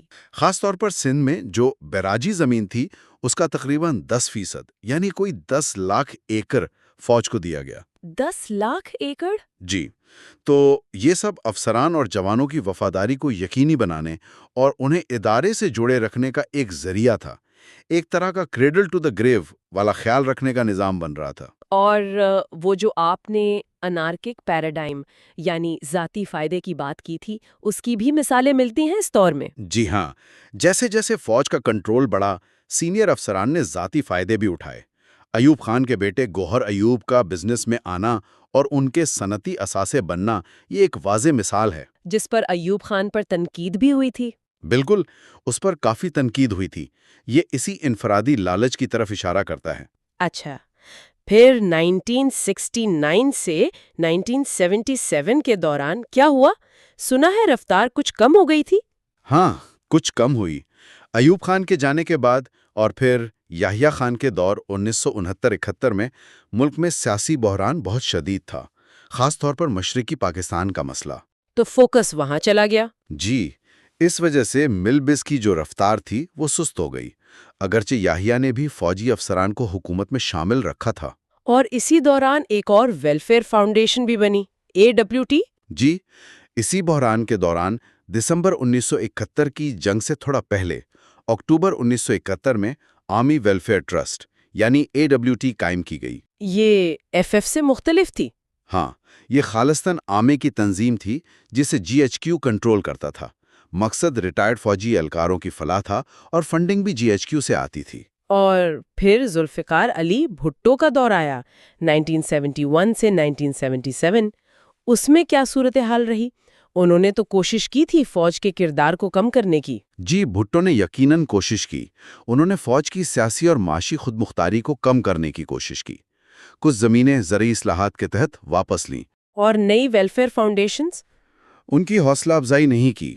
1976 میں اسپیشل کمیونیکیشنز آرگنائزیشن SCO کا قیام ہوا، لیکن وہ بھی ترقیاتی کاموں کے لیے تھا، فوج کو مزید اختیار دینے کے لیے نہیں۔ لیکن پھر بھی فوج 1977 میں واپس آ گئی۔ ہاں، وہ اس لیے کہ بھٹو خود بھی آپ کہہ لیں اپنی طاقت کو مستحکم کرنے کی خواہش اور جمہوری اداروں کو مضبوط کرنے کے درمیان تقسیم رہے۔ آخرکار ان کی پالیسیاں اور GHQ کے مفادات میں ٹکراؤ ہوا، جس نے فوج کو 1977 میں دوبارہ آنے کا موقع دے دیا۔ تو بھٹو کا دور ایک طرح کی روک تھام کا دور تھا جو عارضی ثابت ہوا۔ بالکل، ایک قسم کی ریسٹرینٹ تھی جو ان کے جانے کے ساتھ ہی ختم ہو گئی۔ تو خلاصہ یہ ہے کہ یہ ابتدائی سال 1954 سے 77 تک یہ وہ دور تھا جو فوج براہ راست اقتدار میں آئی اور خود کو ریاست کی بقا اور معاشی ترقی کا ذمہ دار سمجھنے لگی۔ زیادہ تر منصوبے قومی ترقی اور اہلکاروں کی فلاح کے نام پر ہی شروع ہوئے۔ جی ہاں، لیکن اس کے ساتھ ساتھ خاص طور پر زمین جیسے وسائل کا استعمال فوج کے اس تصور کو بھی ظاہر کرتا ہے کہ وہ ایک خود مختار قومی نجات دہندہ ہے جسے قومی وسائل پر حق حاصل ہے۔ تو ایک تضاد نظر آتا ہے۔ بالکل، ایک طرف ادارتی فلاح و بہبود کا جواز ہے اور دوسری طرف طاقت کے ذریعے وسائل پر کنٹرول حاصل کرنے کی خواہش۔ یہ تضاد اس پورے دور میں نظر آتا ہے، اور بھٹو دور کے خاتمے نے اس توازن کو مستقبل کے لیے کس سمت میں موڑا، یہ ایک بہت اہم سوال ہے جس پر سوچنا چاہیے۔ ہم عائشہ صدیقہ کی کتاب ملٹری انکارپوریٹڈ پر بات کر رہے ہیں، اور آج خاص طور پر باب ملبس کی توسیع 1977-2005 کو دیکھ رہے ہیں۔ یہ ایک لمبا عرصہ ہے، تقریباً 3 دہائیاں، ضیاء الحق سے لے کر مشرف کے ابتدائی سالوں تک۔ جی بالکل، اور یہ باب بنیادی طور پر دیکھتا ہے کہ 1977 کے بعد فوج نے اپنی معاشی سرگرمیاں، جسے کتاب ملبس کہتی ہے، اسے کیسے بڑھایا۔ کتاب کا مین آرگیومنٹ یہ ہے کہ بھٹو دور کے بعد فوج نے یہ سمجھا کہ سیاست پوری طرح سویلینز پر نہیں چھوڑی جا سکتی۔ اچھا، تو ضیاء دور میں فوج کی جو آٹونومی تھی اس کو دوبارہ قائم کرنے کی کوشش ہوئی، جس سے سینئر افسران کو سیاسی طاقت ملی، اور پھر اسی طاقت سے آپ کہہ لیں مالی فائدوں کے راستے کھلے۔ تو یہ ایک طرح سے ایک سائیکل بن گیا کہ سیاسی طاقت ملی، اس سے مالی فائدے حاصل کیے، اور پھر ان مالی مفادات نے مزید سیاسی کنٹرول کی خواہش پیدا کی۔ کیا یہی ملبس کا مقصد تھا، یعنی فوج کی مالی خود مختاری؟ جی ہاں، اور یہ صرف مالی خود مختاری تک محدود نہیں رہا۔ کتاب کہتی ہے کہ سینئر افسران نے اختیارات کو ذاتی فائدے کے لیے بھی استعمال کیا۔ اس سے ایک جسے کہتے ہیں پیرلل اکانومی نے جنم لیا۔ پیرلل اکانومی یعنی ایک متوازی معاشی نظام؟ بالکل، جو عام نگرانی سے کافی حد تک باہر تھا۔ فوج ایک غالب معاشی کردار یعنی ڈومیننٹ اکنامک ایکٹر بن گئی۔ کتاب کے مطابق یہ کوئی اتفاق نہیں تھا، بلکہ ریاست کے نظام میں ایک مستقل کردار حاصل کرنے کی کوشش تھی۔ اگر ہم خاص ضیاء دور 1977-88 کی بات کریں تو اس توسیع کی کچھ ٹھوس مثالیں کیا تھیں؟ مطلب کن شعبوں میں یہ نظر آیا؟ دیکھیں، اس دور میں 2 سطحوں پر کام ہوا۔ ایک تو ادارہ جاتی سطح پر، جیسے فوجی foundation, army welfare trust (AWT). انہوں نے نئے صنعتی منصوبے شروع کیے۔ NLC نیشنل لاجسٹکس سیل کا قیام ایک بہت بڑی مثال ہے۔ ہاں، NLC کا تو بہت ذکر آتا ہے۔ جی، اس کا جواز یہ دیا گیا کہ کراچی پورٹ پر کارگو کا بحران تھا اور سویلین ادارے کام نہیں کر پا رہے تھے۔ NLC دیکھتے ہی دیکھتے ملک کے بڑے فریٹ آپریٹرز میں شامل ہو گیا۔ FWO فرنٹیئر ورکس آرگنائزیشن، وہ تو پہلے سے تھی، اسے مزید بڑے پروجیکٹس ملے۔ پھر ایک اور اہم چیز تھی انفرادی سطح پر۔ وہ کیا تھی؟ وہ تھی کور کمانڈرز کو خفیہ ریجیمنٹل فنڈز استعمال کرنے کی اجازت۔ یہ ایسے فنڈز تھے کتاب کے مطابق جن کا کوئی باقاعدہ آڈٹ نہیں ہوتا تھا۔ اوہ، تو مطلب احتساب کا کوئی نظام نہیں تھا ان فنڈز کے لیے۔ اس پر فوج کے اندر سے کوئی بات ہوئی؟ کتاب میں کچھ ہے؟ ہاں، کتاب میں کرنل بختیار خان کا حوالہ دیا گیا ہے۔ ان کا کہنا تھا کہ یہ کمرشل منصوبے عام فوجی کی بھلائی سے زیادہ سینئر افسران کے لالچ کو ظاہر کرتے ہیں۔ یہ بھی ذکر ہے کہ سرکاری آڈٹ والے ان ریجیمنٹل فنڈز کو مشکوک سمجھتے تھے اور کہتے تھے کہ ان کا آڈٹ نہیں ہو سکتا۔ فوج کا اپنا موقف تھا کہ ان کا داخلی احتساب کا نظام بہت مؤثر ہے۔ ٹھیک۔ اچھا، پھر 1988 میں ضیاء کی وفات کے بعد جمہوریت آ گئی، بے نظیر بھٹو، نواز شریف کی حکومتیں۔ تب کیا ہوا؟ میرٹس کم ہوا یا؟ نہیں، کتاب تو کہتی ہے کہ کم نہیں ہوا، بلکہ پھیلاؤ بڑھا۔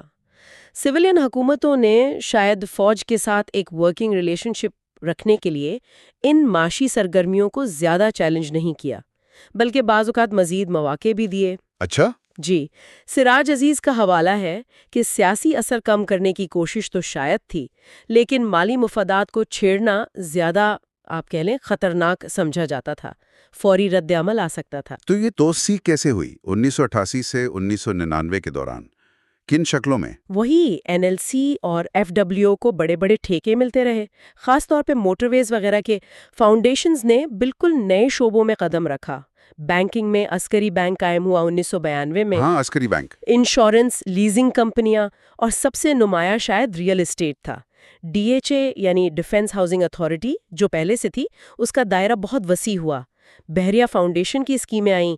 ملک ریاض والا معاملہ بھی اسی دور سے جڑا ہے۔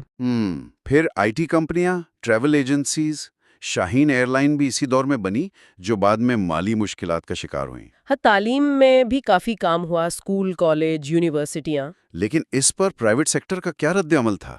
انہیں تو یہ لیول پلینگ فیلڈ نہیں لگتا ہوگا۔ بالکل، اعتراضات تو تھے، جیسے فوجی فرٹیلائزر کو سستی گیس ملنے کا ذکر ہے۔ نجی کمپنیاں کہتی تھیں کہ یہ غیر منصفانہ مقابلہ ہے۔ ایک اور مثال عسکری ایویشن کی ہے، جس کے بارے میں کہا گیا کہ وہ آرمی ایویشن کے ہیلی کاپٹر اور پائلٹ استعمال کرتی ہے۔ اچھا، یعنی سرکاری وسائل؟ جی، سرکاری وسائل کو کمرشل مقاصد کے لیے۔ کتاب میں ہے کہ آڈیٹر جنرل نے بھی اس پر اعتراض کیا تھا کہ آمدنی سرکاری خزانے میں نہیں جا رہی۔ پھر آ گیا 1999، مشرف کا ٹیک اوور۔ اس دور میں کیا تبدیلی آئی ملپس کے حوالے سے؟ مشرف دور میں کتاب کے مطابق فوج کی سیاسی اور معاشی طاقت مزید مستحکم ہوئی، کنسولیڈیٹ ہوئی۔ نیشنل سیکیورٹی کونسل (NSC) نے فوج کے کردار کو ایک طرح سے ادارہ جاتی شکل دے دی۔ بہت سے حاضر سروس اور ریٹائرڈ فوجی افسران اہم سرکاری عہدوں میں، کارپوریشنز میں، یہاں تک کہ یونیورسٹیوں میں وائس چانسلر لگائے گئے۔ اس پر تنقید بھی ہوئی، جیسے پنجاب یونیورسٹی کا معاملہ سامنے آیا تھا۔ اور زمینوں کی الاٹمنٹ، کیا وہ سلسلہ بھی چلتا رہا؟ جی بالکل، کتاب میں خاص طور پر چولستان میں فوجی اہلکاروں کو زرعی زمین دینے کا ذکر ہے، جس سے مقامی آبادی کے ساتھ تناؤ اور پانی کی تقسیم پر سوالات اٹھے۔ شہری علاقوں میں DHA جیسی اسکیمیں مزید پھیلیں، ان میں مبینہ بے ضابطگیوں کے الزامات کا بھی ذکر ہے۔ AWT جیسے اداروں کو جب مالی مشکلات ہوئیں تو حکومتی بیل آؤٹ پیکج ملنے کی بات بھی ہے۔ تو اگر ہم سمیٹیں تو صدیقہ کی کتاب کا مرکزی نقطہ یہی لگتا ہے کہ فوج کی یہ جو معاشی سلطنت ہے، ملبس، یہ اس کی سیاسی طاقت کے ساتھ جڑی ہوئی ہے۔ یہ صرف ادارے کا مفاد نہیں بلکہ سینئر افسران کے ذاتی مفادات بھی اس سے جڑ گئے ہیں جو انہیں اقتدار میں یا کم از کم ریاستی کنٹرول میں رہنے کی ترغیب دیتے ہیں۔ بنیادی دلیل یہی ہے کہ یہ جو مالی مفادات ہیں یہ فوجی قیادت کے لیے اقتدار پر اپنی گرفت مضبوط رکھنے کا ایک اہم محرک بن جاتے ہیں۔ یہ ادارے جاتی اور ذاتی مفادات کا ایک ایسا گٹ جوڑ ہے کتاب کے مطابق جس نے فوج کو ریاست کے اندر ایک بہت طاقتور خود مختار معاشی اور سیاسی قوت بنا دیا ہے جس کے اثرات آج بھی نظر آتے ہیں۔ تو آج ہم ذرائع میں دیے گئے باب 7 دی نیو لینڈ بیرنز کو دیکھ رہے ہیں۔ یہ پاکستان میں فوجی زمینوں کی ملکیت پر ہے نا؟ جی بالکل، اور پہلی ہی بات جو سامنے آتی ہے وہ کافی حیران کن ہے کہ فوج تقریباً 12% ریاستی زمین کنٹرول کرتی ہے۔ 12%؟ یہ تو بہت زیادہ ہے۔ کتنا بنتا ہے یہ رقبے میں؟ یہ کوئی 11.58 ملین ایکڑ بتایا گیا ہے، بہت بڑا رقبہ ہے۔ اچھا، اور ذرائع اس کی وجہ کیا بتاتے ہیں؟ مطلب سرکاری طور پر؟ جی، سرکاری موقف تو یہی بتایا جاتا ہے کہ یہ کلونیل دور کی روایات ہیں اور اہلکاروں کی رہائشی ضروریات پوری کرنی ہے۔ لیکن ذرائع میں بحث یہ ہے کہ اصل محرک شاید مالی مفادات اور طاقت کا اظہار زیادہ ہے۔ ایک طرح سے افسر شاہی ایک نئے جاگیردار طبقے کی طرح ابھری ہے۔ تو یہ جو 11.58 ملین ایکڑ زمین ہے یہ استعمال کیسے ہوتی ہے؟ کیا سب فوجی چھاونیاں ہیں؟ نہیں، ساری نہیں۔ اس میں سے تقریباً 70,000 ایکڑ آپریشنل مقاصد کے لیے ہے۔ پھر کوئی 35,000 ایکڑ فوجی فاؤنڈیشنز کے پاس ہے، جیسے AWT، فوجی فاؤنڈیشن، بہبود فاؤنڈیشن۔ اور باقی وہ تو بہت زیادہ بچتی ہے۔ جی، وہی سب سے بڑا حصہ ہے، تقریباً 6.8 ملین ایکڑ۔ یہ انفرادی فوجی اہلکاروں میں تقسیم کی گئی ہے۔ اچھا، یعنی فوج واحد ادارہ ہے جو اپنے لوگوں کو سرکاری زمین دیتا ہے؟ ذرائع کے مطابق جی ہاں، واحد ریاستی ادارہ جو اس طرح ریاستی زمین اپنے اہلکاروں میں تقسیم کرتا ہے۔ اور کیا فوج اس زمین کا استعمال بدل سکتی ہے؟ جیسے اگر کھیتی کی زمین ہو تو اس پر کوئی سوسائٹی بنا دے؟ جی، یہ ایک اہم نقطہ ہے۔ ذرائع بتاتے ہیں کہ فوج کے پاس A1 کلاس زمین، جو ویسے تو خالص فوجی مقاصد کی ہوتی ہے، اس کا استعمال بدلنے کا اختیار ہے۔ اچھا۔ جی، جیسے فارم لینڈ کو گولف کورس بنا دینا یا ہاؤسنگ اسکیم شروع کر دینا، اور اس سارے عمل میں شفافیت کی کمی کا بھی ذکر ہے۔ معلومات آسانی سے نہیں ملتی۔ یہ تو شہری علاقوں کی بات ہوئی، دیہات میں کیا صورتحال ہے؟ اوکاڑا کا کافی ذکر آتا ہے۔ ہاں، اوکاڑا ملٹری فارمز کا تنازع ایک بڑی مثال کے طور پر پیش کیا گیا ہے۔ وہاں تقریباً 16,627 ایکڑ زمین ہے۔ وہاں کیا ہوا تھا؟ وہاں صدیوں سے مزارعین تھے جو فصل کا حصہ دیتے تھے، یعنی شیئر کراپنگ۔ جب فوج نے اسے ختم کر کے نقد کرائے کا نظام لانے کی کوشش کی تو بہت شدید احتجاج ہوا۔ احتجاج مطلب پرامن؟ نہیں، ذرائع کے مطابق وہاں تشدد بھی ہوا، کچھ جانیں بھی گئیں اور گاؤں کا باقاعدہ محاصرہ بھی کیا گیا۔ لیکن کیا وہ زمین قانونی طور پر فوج کی تھی بھی؟ یہی تو اصل نقطہ ہے۔ ذرائع کہتے ہیں کہ فوج کا موقف تھا کہ یہ ان کی زمین ہے، وہ جیسے چاہیں استعمال کریں، لیکن اصل میں وہ زمین پنجاب حکومت کی تھی جو صرف مخصوص مقاصد اوٹ اینڈ ہے فارمز کے لیے فوج کو لیز پر دی گئی تھی۔ تو اس واقعے کو ایک طرح سے فوجی طاقت کے استعمال اور ایک مثال قائم کرنے کی کوشش کے طور پر دیکھا جاتا ہے، جاگیردارانہ رویہ۔ یہ اہلکاروں کو زمین دینے کا سلسلہ کب سے شروع ہوا؟ یہ تو کالونیل دور سے جڑا ہے۔ کالونائزیشن آف لینڈ ایکٹ 1912 اور 1965 کے قوانین کا حوالہ دیا گیا ہے۔ اور قیمت کیا ہوتی تھی ان زمینوں کی؟ بہت ہی کم۔ ذرائع بتاتے ہیں 20 سے 60 روپے فی ایکڑ۔ کیا صرف 20 روپے؟ جی، اور بڑے افسران کو تو سینکڑوں ایکڑ زمینیں ملیں۔ جنرل ایوب، جنرل موسیٰ، جنرل امراؤ خان، ان سب کے نام ہیں۔ رینک کے حساب سے فرق ہوتا تھا۔ تو اس پالیسی کا مقصد کیا تھا؟ سرحدی دفاع یا زرعی ترقی؟ مقاصد تو یہی بتائے گئے تھے، سرحدی دفاع مضبوط کرنا، دیہی مڈل کلاس بنانا، زرعی ترقی۔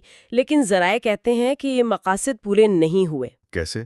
اکثر زمینیں فوراً ہی مقامی زمینداروں کو بیچ دی گئیں، تو اس سے فوج اور جاگیردار طبقے کے مفادات وہ ایک ہو گئے، اور سینئر افسران کو زمین بہتر بنانے کے لیے سرکاری وسائل بھی مل جاتے تھے، فوجی جوان، سبسڈی وغیرہ، جو عام کسان کو تو نہیں ملتے۔ اچھا، اب آتے ہیں شہری جائیدادوں کی طرف۔ ڈی ایچ اے اور عسکری اسکیمیں تو ہر شہر میں نظر آتی ہیں۔ جی بالکل، خاص طور پر 1980s کے بعد اور پھر 1999 کے بعد شہری ریئل اسٹیٹ میں فوج کا کردار بہت بڑھ گیا۔ کمرشل پلازے، ہاؤسنگ اسکیمیں، یہ زمین کہاں سے آتی ہے؟ یا تو ریاستی زمین استعمال ہوتی ہے یا پھر نجی زمین خریدی جاتی ہے ان اسکیموں کے لیے۔ ایک دلچسپ بات ذرائع بتاتے ہیں کہ 46 فوجی ہاؤسنگ اسکیموں کا ذکر ہے، لیکن ان میں سے کوئی بھی عام سپاہیوں کے لیے نہیں ہے۔ کیا واقعی؟ سارے افسران کے لیے؟ ذرائع تو یہی کہتے ہیں، اور ڈی ایچ اے یعنی ڈیفنس ہاؤسنگ اتھارٹیز، ان کو تو قانونی طور پر خود مختار ادارے بنا دیا گیا ہے۔ ان کے سربراہ متعلقہ کور کمانڈر ہوتے ہیں۔ اور ان میں پلاٹ کیسے ملتے ہیں؟ افسران کو پلاٹ اکثر صرف ڈیولپمنٹ چارجز پر مل جاتے ہیں، زمین کی قیمت نہیں لی جاتی اور پراپرٹی ٹیکس بھی نہیں ہوتا، یہ بھی ذکر ہے۔ یعنی بہت منافع بخش کام ہے۔ بہت زیادہ۔ AWT کی سنجانی اسکیم کا منافع اربوں میں بتایا گیا ہے، لیکن اس کے ساتھ ساتھ زمین کے حصول میں طاقت کے استعمال اور زبردستی کے الزامات بھی ہیں۔ مثلاً جیسے اسلام آباد کے قریب کچھ گاؤں نیازیاں، ہمک اور ڈی ایچ اے لاہور کی توسیع کے معاملات کا ذکر ہے۔ وہاں مقامی لوگوں کی طرف سے مزاحمت اور الزامات سامنے آئے۔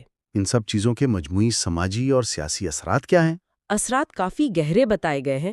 ایک تو فوج میں جاگیردارانہ ذہنیت کا فروغ، جیسے جرنیلوں کا نمبردار بننا، پھر زمین اور طاقت کا گٹھ جوڑ۔ اور عام لوگوں پر کیا اثر پڑتا ہے؟ غریب اور بے زمین کسانوں پر منفی اثرات پڑتے ہیں۔ نواز آباد، مبارک ولج جیسے واقعات کا حوالہ ہے۔ ماحولیاتی خدشات بھی ہیں، جیسے کراچی میں کلفٹن بیچ پر تعمیرات۔ اور صوبوں کے درمیان بھی کوئی مسئلہ؟ جی، چھوٹے صوبوں میں احساس محرومی بڑھتا ہے، جیسے گوادر میں زمینوں کے حوالے سے بلوچ خدشات کا ذکر ہے۔ ایک سپریم کورٹ کا فیصلہ تھا عبدالکریم کیس کا، لیکن اس کا کوئی وسیع اثر نہیں ہوا۔ تو مطلب یہ کہ یہ معاملہ صرف معیشت کا نہیں بلکہ سیاست، سماج سب سے جڑا ہوا ہے۔ بالکل، اور باب کے آخر میں یہی سوال اٹھایا گیا ہے کہ جب ایک ادارہ اس پیمانے پر معیشت اور زمین میں ملوث ہو جائے تو اس کی جو بنیادی ذمہ داریاں ہیں ان پر کیا اثر پڑتا ہے، اس کی ترجیحات کیسے بدلتی ہیں۔ یہ واقعی ایک غور طلب نکتہ ہے۔ جی، اور یہ کہ یہ ادارہ جاتی مفادات ملک کے مجموعی سماجی اور معاشی ڈھانچے کو کس طرح شیپ کر رہے ہیں۔ تو آج ہم عائشہ صدیقہ کی کتاب ملٹری انکارپوریٹڈ کے چیپٹر 8 پر بات کر رہے ہیں۔ جی، یہ باب پاکستان میں فوجی اہلکاروں کے لیے جو فلاح و بہبود کا نظام ہے، یعنی ملٹری ویلفیئر سسٹم، اس کا جائزہ لیتا ہے۔ بالکل۔ اور ذرائع کے مطابق یہ سسٹم فوجی ملازمت کو آپ کہہ سکتے ہیں کافی پرکشش بناتا ہے، خاص طور پر نچلے متوسط طبقے کے لیے۔ جی ہاں، وہ اسے روزگار، اثر و رسوخ اور سماجی ترقی کا ایک اہم ذریعہ سمجھتے ہیں۔ تو یہ صرف سروس کے دوران ہی ہے یا بعد میں بھی؟ نہیں، یہ صرف حاضر سروس اہلکاروں تک محدود نہیں ہے۔ اصل میں ریٹائرمنٹ کے بعد بھی یہ نظام کافی فعال رہتا ہے۔ اچھا۔ جی، اس میں وہ فوائد بھی ہیں جو شاید فوراً نظر نہ آئے، جیسے سوشل انفلوئنس، اور وہ بھی جو ٹینجبل ہیں، جیسے پینشنز، زمین، ملازمتیں۔ تو ایک طرح کا پورا پیکج ہے۔ بالکل، ایک مکمل پیکج فراہم کرنے کی کوشش نظر آتی ہے۔ اور یہ پینشنز کا معاملہ بھی دلچسپ ہے، جو اعداد و شمار دیے گئے ہیں، خاص طور پر ٹیبل 8.1 میں۔ جی، وہ بتاتے ہیں کہ فوجی پینشنز پر حکومتی خرچہ سویلین پینشن سے کہیں زیادہ ہے۔ ہاں، یہ فرق تو بہت واضح ہے، اور یہ بات بھی ذرائع میں ہے کہ ماضی میں ان پینشنز کو شاید دفاعی بجٹ سے الگ بھی دکھایا جاتا رہا ہے۔ اچھا، بجٹ کے اعداد و شمار کو کم رکھنے کے لیے شاید؟ ہو سکتا ہے، لیکن یہ فرق صرف پینشن میں نہیں ہے۔ تنخواہیں، الاؤنسز، وہ بھی عموماً بہتر ہوتے ہیں۔ تو یہ تو دنیا بھر میں ہوتا ہوگا افواج کو پرکشش بنانے کے لیے؟ جی بالکل، دنیا بھر میں افواج اہلکاروں کو راغب کرنے اور یوں سمجھیں برقرار رکھنے کے لیے اضافی مراعات دیتی ہیں۔ مقصد ایک یوتھفل اینڈ وگرس یعنی جوان اور توانا فورس قائم رکھنا ہوتا ہے۔ لیکن پاکستان کا نظام اس میں کیسے مختلف ہے؟ دیکھیں، پاکستان کا نظام اس لحاظ سے کئی ترقی یافتہ ممالک سے بھی آپ کہہ سکتی ہیں زیادہ وسیع ہے۔ اچھا۔ جی، یہاں رہائشی اسکیمیں ہیں، زرعی اور شہری زمین کی فراہمی بھی شامل ہے تاکہ ریٹائرمنٹ کے بعد کی زندگی مستحکم ہو۔ یہ چیزیں اسے کافی منفرد بناتی ہیں۔ صحیح۔ اچھا، تو یہ نظام چلتا کیسے ہے؟ ذرائع میں 2 بنیادی ماڈلز کا ذکر ہے۔ پہلا ہے فوجی فاؤنڈیشن ماڈل۔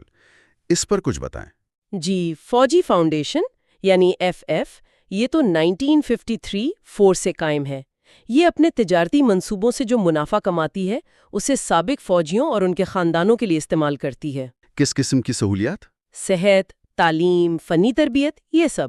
اس کے تحت ہسپتال ہیں، medical centres, school, college, training centres, مطلب ایک پورا نیٹ ورک ہے۔ اور یہ ملازمتیں بھی فراہم کرتی ہے؟ جی ہاں، ہزاروں سابق فوجیوں کو ملازمتیں بھی دیتی ہے، اور ان کا دعویٰ ہے کہ ان کے جو مستفیدین ہیں ان کی تعداد تقریباً 9.1 ملین ہے، کافی بڑی تعداد ہے۔ لیکن ذرائع میں اس پر کچھ تنقید بھی ہے، مطلب فیصلہ سازی کے حوالے سے۔ بالکل، یہ نقطہ اٹھایا گیا ہے کہ فوجی فاؤنڈیشن کا جو فیصلہ سازی کا عمل ہے وہ کافی حد تک ایلیٹسٹ ہے، یعنی اشرفیہ پر مبنی ہے۔ اچھا۔ اور اس میں عام جوانوں یا نچلے رینک کے اہلکاروں کی رائے شامل نہیں ہوتی۔ تو اس سے یہ سوال تو اٹھتا ہے کہ اصل فائدہ کسے پہنچ رہا ہے اور کتنا منصفانہ ہے۔ صحیح۔ اور دوسرا ماڈل کون سا ہے؟ دوسرا ماڈل آرمی ویلفیئر ٹرسٹ یعنی AWT ماڈل کہلاتا ہے۔ AWT کے علاوہ بحریہ فاؤنڈیشن، BF اور شاہین فاؤنڈیشن SF بھی اسی طرز پر ہیں۔ ان کا مقصد بھی منافع کمانا ہے؟ جی، ان کا بنیادی مقصد بھی تجارتی منافع کما کر متعلقہ سروس ہیڈ کوارٹرز کو دینا ہے، پھر وہ ہیڈ کوارٹرز اسے فلاحی منصوبوں پر خرچ کرتے ہیں یا اہلکاروں میں بانٹتے ہیں۔ لیکن یہاں بھی شفافیت کا مسئلہ ہے۔ ہاں، ذرائع کے مطابق یہاں ٹرانسپیرنسی کی کمی ہے۔ اس وجہ سے ان کا اصل فلاحی کردار کیا ہے اس کا اندازہ لگانا مشکل ہو جاتا ہے۔ ٹیبل 8.2 میں AWT کی ویلفیئر فنڈ میں شراکت کا ذکر ہے جو کچھ سالوں میں تو منفی یعنی نیگیٹو بھی رہی ہے۔ اچھا، منفی بھی؟ جی۔ اور AWT کا عسکری بینک بھی تو ہے، اس کا کیا کردار ہے؟ جی، عسکری بینک ایک آرمی ویلفیئر اسکیم بھی چلاتا ہے جس میں افسران سرمایہ کاری کر کے منافع حاصل کرتے ہیں، اور یہ فاؤنڈیشنز جیسا آپ نے پہلے اشارہ کیا ریٹائرڈ اہلکاروں کو ملازمتیں دینے میں بھی اہم ہیں۔ خاص طور پر افسران کو؟ جی، خاص طور پر افسران کو۔ سابق صدر مشرف نے بھی اس کا جواز پیش کیا تھا کہ افسران نسبتاً کم عمری میں ریٹائر ہوتے ہیں تو ان کے لیے روزگار کے مواقع ضروری ہیں۔ ٹھیک، تو یہ تو ہو گئے بڑے ادارے، فاؤنڈیشنز وغیرہ۔ انفرادی سطح پر کیا فوائد ملتے ہیں؟ زمین کا ذکر ہوا تھا۔ جی، انفرادی سطح پر فوائد بھی اہم ہیں، خاص طور پر زمین کی الاٹمنٹ۔ شہری علاقوں میں پلاٹس عام طور پر افسران تک محدود ہیں۔ اور دیہی علاقوں میں؟ دیہی علاقوں میں زرعی زمین افسران اور جوان دونوں کو ملتی ہے، اور وہ بھی انتہائی رعایتی قیمتوں پر، یعنی سبسڈائزڈ ریٹس۔ سبسڈائز ریٹس پر؟ یہ پالیسی کب سے ہے؟ یہ کوئی نئی بات نہیں ہے، تو انگریز دور سے چلی آ رہی ہے۔ مقصد فوج کی وفاداری کو یقینی بنانا تھا۔ وفاداری؟ اچھا، زمین کے علاوہ ریٹائرمنٹ کے بعد ملازمتوں کا کیا نظام ہے سول سروس میں؟ جی، سول سروس اور پبلک سیکٹر میں ملازمتیں بھی اس نظام کا حصہ ہیں۔ اسٹیبلشمنٹ کوڈ کے تحت کوٹا مختص ہے۔ کتنا کوٹا؟ نچلے گریڈز یعنی BPS 1 سے 4 میں 50%، اور اعلیٰ افسر شاہی یعنی BPS 17 اور اوپر میں 10% کوٹا سابق فوجیوں کے لیے ہے۔ تو کیا یہ کوٹا پورا استعمال ہوتا ہے؟ دعویٰ تو یہ ہے کہ اصل تعیناتیاں شاید کوٹے سے کم ہوں، لیکن ذرائع یہ ضرور بتاتے ہیں کہ ادارے کے سیاسی اثر و رسوخ کی وجہ سے ملازمت کے مواقع بہرحال بہتر ہوتے ہیں۔ اور پرائیویٹ سیکٹر میں؟ جی، پرائیویٹ سیکٹر میں بھی خاص طور پر سیکیورٹی اور انتظامیہ عہدوں پر سابق فوجیوں کو ترجیح دی جاتی ہے۔ صحیح۔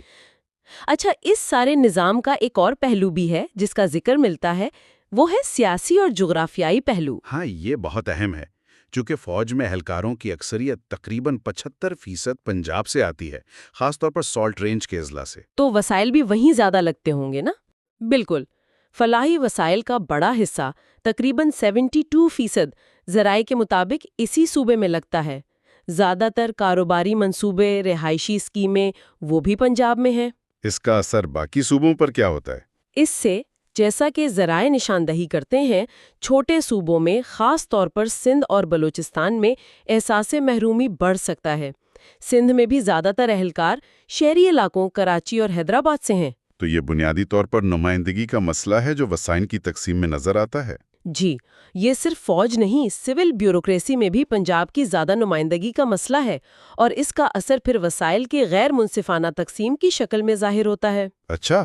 تو خلاصہ یہ ہے کہ اگرچہ یہ فلاحی نظام بڑا جامع ہے، اپنے اہلکاروں کا پیدائش سے قبر تک یا کریڈل ٹو گریو خیال رکھتا ہے، اور شاید قابل رشک بھی سمجھا جاتا ہو، لیکن اس کے جو وسیع تر سماجی اور سیاسی اثرات ہیں، خاص طور پر صوبائی عدم توازن کے حوالے سے، وہ بہت قابل غور ہیں۔ اور یہ سوال بھی اہم ہے کہ جب ریاست کا ایک ادارہ اتنا مضبوط اور وسائل سے بھرپور فلاحی نظام چلاتا ہے تو اس کا باقی ریاستی اداروں پر اور مجموعی طور پر معاشرے پر طویل مدت میں کیا اثر پڑتا ہے؟ اچھا، تو آج ہم بات کر رہے ہیں عائشہ صدیقہ کی کتاب ملٹری انکارپوریٹڈ کے 9ویں باب پر، ملبس کی لاگت، دی کاسٹ آف ملبس۔ تو سوال یہ ہے کہ کیا فوج کا بزنس کرنا ٹھیک ہے؟ جی بالکل، اور یہ باب یہی دلیل دیتا ہے کہ فوج کی یہ جو کمرشل سرگرمیاں ہیں نا، ان کی ایک بھاری قیمت ہے، صرف مالی نہیں، سماجی اور سیاسی بھی۔ اچھا، اصل مسئلہ وہ کہتی ہیں یہ ہے کہ یہ ادارے جنہیں وہ ملبس کہتی ہیں، یہ چلتے ہی اس بنیاد پر ہیں کہ ان کو فیصلوں تک خاص رسائی ہے، جو ظاہر ہے ایک آزاد مارکیٹ کے لیے تو نقصان دہ ہے۔ اور 1954 سے یہ نیٹ ورک کافی بڑھ گیا ہے، اکثر تو پبلک کی نظروں سے بالکل اوجھل اور حکومتی آپ کہہ لیں احتساب سے باہر۔ ہاں، لیکن یہ بھی تو کہا جاتا ہے نا، جرنیل حضرات کہتے ہیں کہ یہ قومی ترقی کے لیے ہے اور فوجیوں کی ویلفیئر کے لیے۔ جی وہ جواز تو یہی دیتے ہیں، لیکن کتاب کہتی ہے کہ ان اداروں کی، جیسے AWT ہے، فوجی فاؤنڈیشن ہے، شاہین فاؤنڈیشن ہے، FWO، ان کی اصل معاشی کارکردگی پر بہت سے سوال ہیں۔ تو ذرا AWT کی بات کریں پہلے، آرمی ویلفیئر ٹرسٹ کی۔ جی، AWT کی مثال بہت اہم ہے۔ دیکھیں 1971 میں صرف 7 لاکھ روپے سے شروع ہوا۔ صرف 7 لاکھ؟ جی، اور 2001 تک کاغذوں میں یہ 17 ارب روپے سے زیادہ کا ادارہ بن گیا، لیکن اصل گڑبڑ ہوئی 90 کی دہائی کے آخر میں۔ اچھا، کیا ہوا تھا؟ جب انہوں نے سیمنٹ اور فارما میں بہت بھاری قرضے لے کر کوئی 8 ارب روپے لگا دیے۔ اس کے بعد تو بس شدید مالی مشکلات۔ 2001 تک خسارہ 15 ارب روپے تک پہنچ گیا تھا۔ 15 ارب؟ مطلب اتنا بڑا ادارہ اور پھر حکومت سے بیل آؤٹ مانگنا پڑا؟ سنا ہے 97 اور 99 میں مانگے تھے۔ جی بالکل، اربوں روپے مانگے گئے۔ حکومت نے مدد کی بھی، شاید سیاسی مصلحتیں ہوں گی، لیکن حالت کوئی بہتر نہیں ہوئی۔ وہ KPMG کی ایک رپورٹ کا ذکر ہے کتاب میں۔ ہاں، کیا کہتی ہے وہ رپورٹ؟ اس کے مطابق 2001 میں AWT کی ایکویٹی منفی 5.29 ارب روپے تھی، منفی، اور قرضے تھے تقریباً 8.75 ارب روپے۔ اوہو، مطلب اثاثوں سے زیادہ تو واجبات تھے۔ بالکل۔ اور ان کی 93% سرمایہ کاری ایسی تھی جو پھنس گئی تھی، مطلب نان پرفارمنگ۔ تو کچھ تو چل رہا ہوگا۔ ہاں، زراعت والا شعبہ کچھ بہتر تھا، لیکن مینوفیکچرنگ، خاص طور پر سیمنٹ، وہ تو مسلسل نقصان میں تھا۔ یہاں تک کہ آڈیٹر جنرل کی رپورٹ میں آیا کہ ان کی ایک ذیلی کمپنی عسکری ایویشن، وہ آرمی ایویشن کے ہیلی کاپٹر اور پائلٹ استعمال کرتی رہی اور کروڑوں کے واجبات بھی ادا نہیں کیے۔ اچھا، یہ تو AWT کی کہانی ہوئی۔ فوجی فاؤنڈیشن کے بارے میں تو عام خیال ہے کہ وہ بہتر ہے، FF۔ ہاں، نسبتاً بہتر سمجھا جاتا ہے، لیکن مسائل وہاں بھی کم نہیں تھے۔ 2001 میں FF کے بھی کئی پروجیکٹس، خاص کر شوگر ملز، خسارے میں چل رہے تھے۔ کتنا خسارہ؟ کروڑوں کا مجموعی نقصان تھا، اور ایک رپورٹ کہتی ہے کہ سالانہ نقصان شاید 1 ارب روپے تک بھی تھا۔ پھر وہ کھوسکی شوگر مل کی فروخت پر بھی بڑا تنازع ہوا کہ کم قیمت پر بیچی گئی۔ اور جواب دہی کا کیا حال تھا؟ وہی بات ہے، FF کے سربراہ نے تو پارلیمانی کمیٹی کے سامنے آنے سے ہی انکار کر دیا تھا۔ اچھا؟ جی، حالانکہ ان کا فرٹیلائزر کا بزنس بہت مضبوط ہے، مارکیٹ کا بڑا حصہ ان کے پاس ہے، لیکن وہاں بھی یہ ہوا کہ منافع بخش FFC کے پیسے نقصان میں چلنے والی فوجی آرڈننس فرٹیلائزر کمپنی کو سہارا دینے میں لگائے گئے، جس کی اپنی کارکردگی ٹھیک نہیں تھی۔ اور حکومت سے بھی مدد ملی انہیں؟ بالکل، 2003 سے تو سالانہ 1 ارب روپے سے زیادہ کی سبسڈی بھی مل رہی تھی حکومت سے۔ اور باقی جیسے شاہین فاؤنڈیشن اور FWO، ان کا کیا حال تھا؟ ملتی جلتی کہانی ہے۔ شاہین فاؤنڈیشن کی ایئر لائن شاہین ایئر، وہ بھی کروڑوں کے نقصان میں تھی اور آخرکار 2004 میں بیچنی پڑی، کوئی 1.5 ارب کی لائبلٹیز کے ساتھ۔ وہ بھی PF کے وسائل استعمال کرتے تھے، پیسے نہیں دیتے تھے۔ اور FWO؟ فرنٹیئر ورکس آرگنائزیشن کے 1999-2000 کے اکاؤنٹس میں بھی تقریباً 1 ارب روپے کا خسارہ تھا جسے ریاست نے پورا کیا۔ تو کتاب تو یہی کہتی ہے کہ یہ سب مثالیں ان دعووں پر سوال اٹھاتی ہیں کہ یہ ادارے بڑے کامیاب ہیں۔ اہم نقطہ ہے، کتاب بتاتی ہے کہ کیسے بڑے پیمانے پر شہری اور زرعی زمین فوجی اہلکاروں کو ملی، اور فوج یوں ریئل اسٹیٹ میں ایک بہت بڑی پلیئر بن گئی۔ اور جو زمین دفاعی مقاصد کے لیے تھی وہ کمرشل پروجیکٹس میں استعمال ہو رہی ہے، اس کا کرایہ وہ بغیر کسی جواب دہی کے فوجی ادارے خود رکھ لیتے ہیں۔ آڈٹ رپورٹس نے اربوں روپے کے نقصانات بتائے ہیں اس چکر میں۔ اور اس سب کا معیشت پر کیا اثر ہوتا ہے؟ وہ اکنامک اپرچونٹی کاسٹ کی جو بات ہے، اس کا مطلب یہ ہے کہ ان فوجی اداروں کی موجودگی سے مارکیٹ خراب ہوتی ہے۔ کچھ شعبوں میں تو ان کی اجارہ داری جیسی صورتحال بن جاتی ہے، جیسے کارگو میں NLC، سڑکیں بنانے میں FWO، فرٹیلائزر میں FFC۔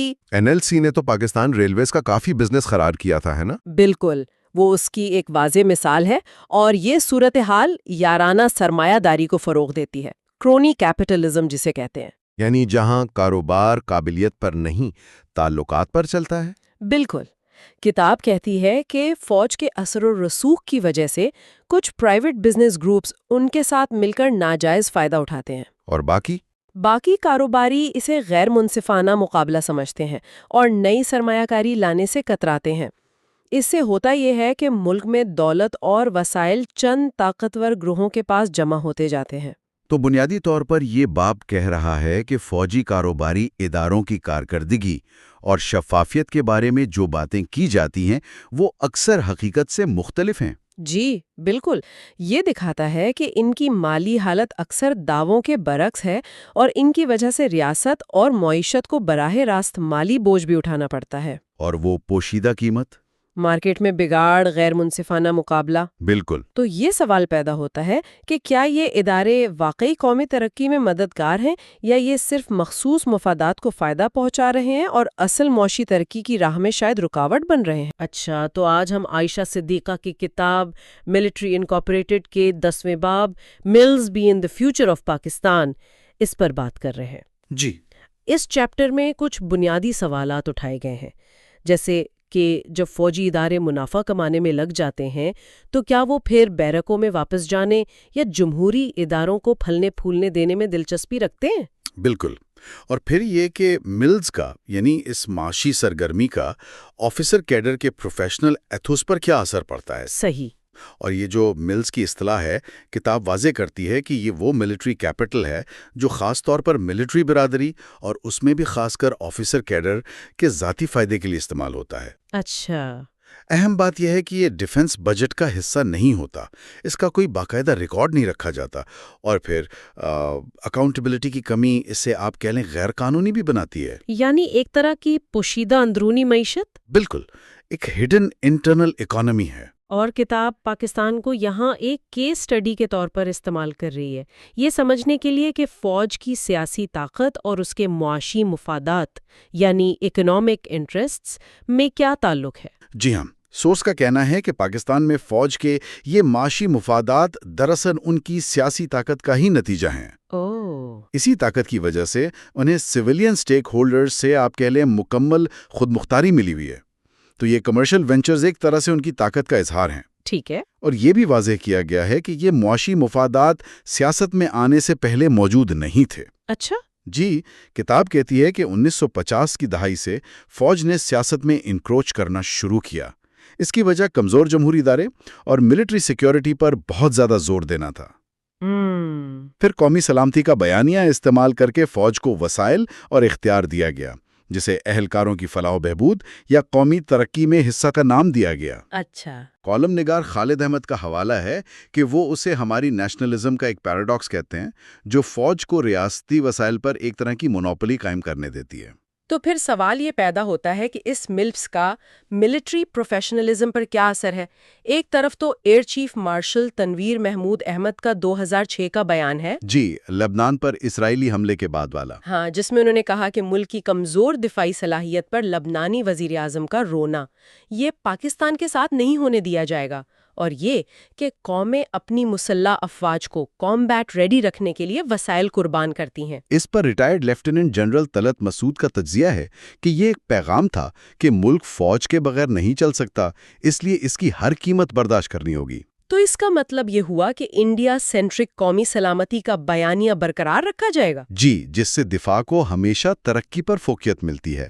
اور ایک اہم نقطہ یہ ہے کہ ملوز نے ملٹری کے اعلیٰ عہدوں کو طاقتور کیپٹلسٹ بنا دیا ہے، اور پوری ملٹری برادری ایک انڈیپینڈنٹ کلاس میں تبدیل ہو گئی ہے جو اپنے مفادات کا تحفظ کرتی ہے۔ اچھا۔ کتاب کے مطابق آئین کی شق 58(2)(b) اور نیشنل سیکیورٹی کونسل کا قیام یہ اسی کلاس کو مضبوط کرنے کی کوششیں تھیں۔ اور یہ جو پرکس اور پریویلیجز ہیں، انہیں فوجی اہلکار اپنا حق سمجھتے ہیں، جیسا کہ وہ نیول آفیسر والی کہانی میں بتایا گیا ہے؟ جی بالکل، لیکن پروفیشنلزم پر اس کا اثر تھوڑا آپ کہہ لیں دو دھاری ہے۔ وہ کیسے؟ یعنی ایک طرف تو کمپٹیشن بڑھتا ہے، لیکن دوسری طرف سینئرز کو خوش کرنا بھی بہت ضروری ہو جاتا ہے ترقی کے لیے۔ اچھا۔ کیپٹن ریٹائرڈ عرفان شہریار کا حوالہ ہے کہ بریگیڈیئر اور اس سے اوپر کے رینکس پر یہ رسک بڑھ جاتا ہے، کیونکہ وہاں سے انہیں طاقت اور معاشی فوائد نظر آنے لگتے ہیں۔ اور پھر کرپشن کے الزامات بھی سامنے آئے ہیں؟ جی، کتاب میں کچھ کیسز کا ذکر ہے، جیسے لیفٹیننٹ جنرل ریٹائرڈ زاہد علی اکبر اور ایڈمرل منصور الحق کے۔ ٹھیک ہے۔ اور ڈیفنس اینالسٹ اکرام سہیلی کہتے ہیں کہ میجر جنرل بننا ایک بہت بڑا فائنینشیل جمپ ہے، اس لیے بریگیڈیئر اپنا مستقبل خراب نہیں کرنا چاہتا۔ اچھا، تو یہ نظم و ضبط کے لیے تو شاید قیادت کے لیے فائدہ مند ہو؟ شاید، لیکن کتاب کہتی ہے کہ اس سے سول ملٹری عدم توازن بڑھتا ہے۔ تو پھر اس سب کا پاکستان کی سیاست پر کیا اثر پڑتا ہے؟ دیکھیں، سورس کا تجزیہ یہ ہے کہ فوج کا معاشی وینچرز میں شامل ہونا ریاست پر سیاسی کنٹرول برقرار رکھنے میں ان کی دلچسپی کو بڑھاتا ہے۔ یعنی سیاسی طاقت سے مالی فائدے ملتے ہیں؟ بالکل، اور پھر وہ مزید طاقت کی خواہش پیدا کرتے ہیں۔ اچھا۔ ہر ملٹری رجیم نے کتاب کے مطابق اپنی برادری کے لیے ریاستی وسائل سے فائدہ اٹھانے کے نئے راستے کھولے۔ خاص طور پر 1999 کے بعد تو حاضر سروس اور ریٹائرڈ اہلکاروں کی حکومت اور پبلک سیکٹر میں بھرتیاں بہت بڑھ گئیں۔ اس پر lieutenant general retired Asad Durrani کا نقطہ نظر بھی ہے کہ یہ تو نیچرل ہے کہ لیڈرشپ اپنے قابل اعتماد لوگوں کو نوکریاں دیتی ہے۔ جی، لیکن دوسری طرف سورس یہ دلیل دیتا ہے کہ اس سے سویلین ادارے کمزور ہوتے ہیں اور ملٹری برادری کے سٹیکس سسٹم میں بڑھ جاتے ہیں۔ اکثر سینئر جنرلز فوجی ٹیک اوورز کی وجہ سویلین لیڈرشپ کی نااہلی بتاتے ہیں، جیسے لیفٹیننٹ جنرل ریٹائرڈ سید محمد امجد کا وہ سوال کہ کیا مسلم دنیا جمہوریت کے لیے تیار ہے؟ لیکن سورس کہتا ہے کہ فوج خود اس سیمی آتھوریٹیرین سسٹم کا حصہ ہے۔ جی، اور نجم سیٹھی کے مطابق فوج قوانین کو موڑ لیتی ہے یا نئے بنا لیتی ہے تاکہ کوئی اسے کرپشن نہ کہہ سکے۔ یہ جو ہیجمنی یا غلبے کی بات ہے، کتاب اسے 3 جہتی کہتی ہے۔ جی، یعنی معاشرے، سیاست اور معیشت میں پینیٹریشن، اور ساتھ ہی ساتھ انٹلیکچوئل ڈسکورس پر بھی کنٹرول۔ یہاں تک کہ بے نظیر بھٹو اور نواز شریف کا چارٹر آف ڈیموکریسی COD بھی فوجی غلبے کے خلاف تھا۔ ہاں، لیکن سورس کہتا ہے کہ اس میں بھی کوئی واضح اصول نہیں تھا جو فوج کو سیاست سے نکالتا۔ خاص طور پر کشمیر پر زور دینے سے فوج کی اہمیت برقرار رہتی ہے۔ اور لیفٹیننٹ جنرل راہ خالد مقبول کا تو کہنا ہے کہ کوئی حکومت فوج کو کمزور نہیں کرنا چاہے گی۔ تو پھر تبدیلی کیسے آئے گی؟ کتاب کہتی ہے یا تو اندرونی سیاسی قوتوں کو مضبوط ہونا پڑے گا یا پھر بیرونی طاقتیں جیسے امریکہ کوئی کردار ادا کر سکتی ہیں۔ لیکن صرف الیکشن کروانا کافی نہیں؟ نہیں، بالکل نہیں۔ ترکی اور انڈونیشیا کی مثالیں بھی دی ہیں جہاں فوج کی معیشت میں مضبوط موجودگی جمہوریت کی راہ میں رکاوٹ ہے۔ آخر میں کتاب ایک بہت ہی دلچسپ اور نیا نقطہ اٹھاتی ہے۔ جی، وہ ہائپوتھیسس۔ ہاں، کہ کیا مل بس یعنی فوج کا ایک الگ معاشی کلاس بن جانا اور ان ممالک میں مذہبی انتہا پسندی کے بڑھنے میں کوئی تعلق ہو سکتا ہے، جیسے پاکستان، انڈونیشیا، ترکی؟ بالکل، پاکستان میں فوج پر مذہبی رائٹ ونگ کو پروان چڑھانے کا الزام لگتا رہا ہے۔ تو سورس یہ سوال اٹھاتا ہے کہ کیا فوج کے ایک الگ کلاس بن جانے سے عام لوگوں کے لیے دوسرے آپشنز کم ہو جاتے ہیں؟ اور وہ متبادل آئیڈیالوجیز جیسے مذہب کی طرف جاتے ہیں؟ جی، تو کیا مذہبی انتہا پسندی اور زینوفوبیا کو بھی مل بیس کی قیمتوں میں شامل کیا جانا چاہیے؟ یہ کچھ آپ کہہ لیں بہت اہم سوالات ہیں جن پر مزید سوچنے کی ضرورت ہے۔ واقعی یہ غور طلب نکات ہیں۔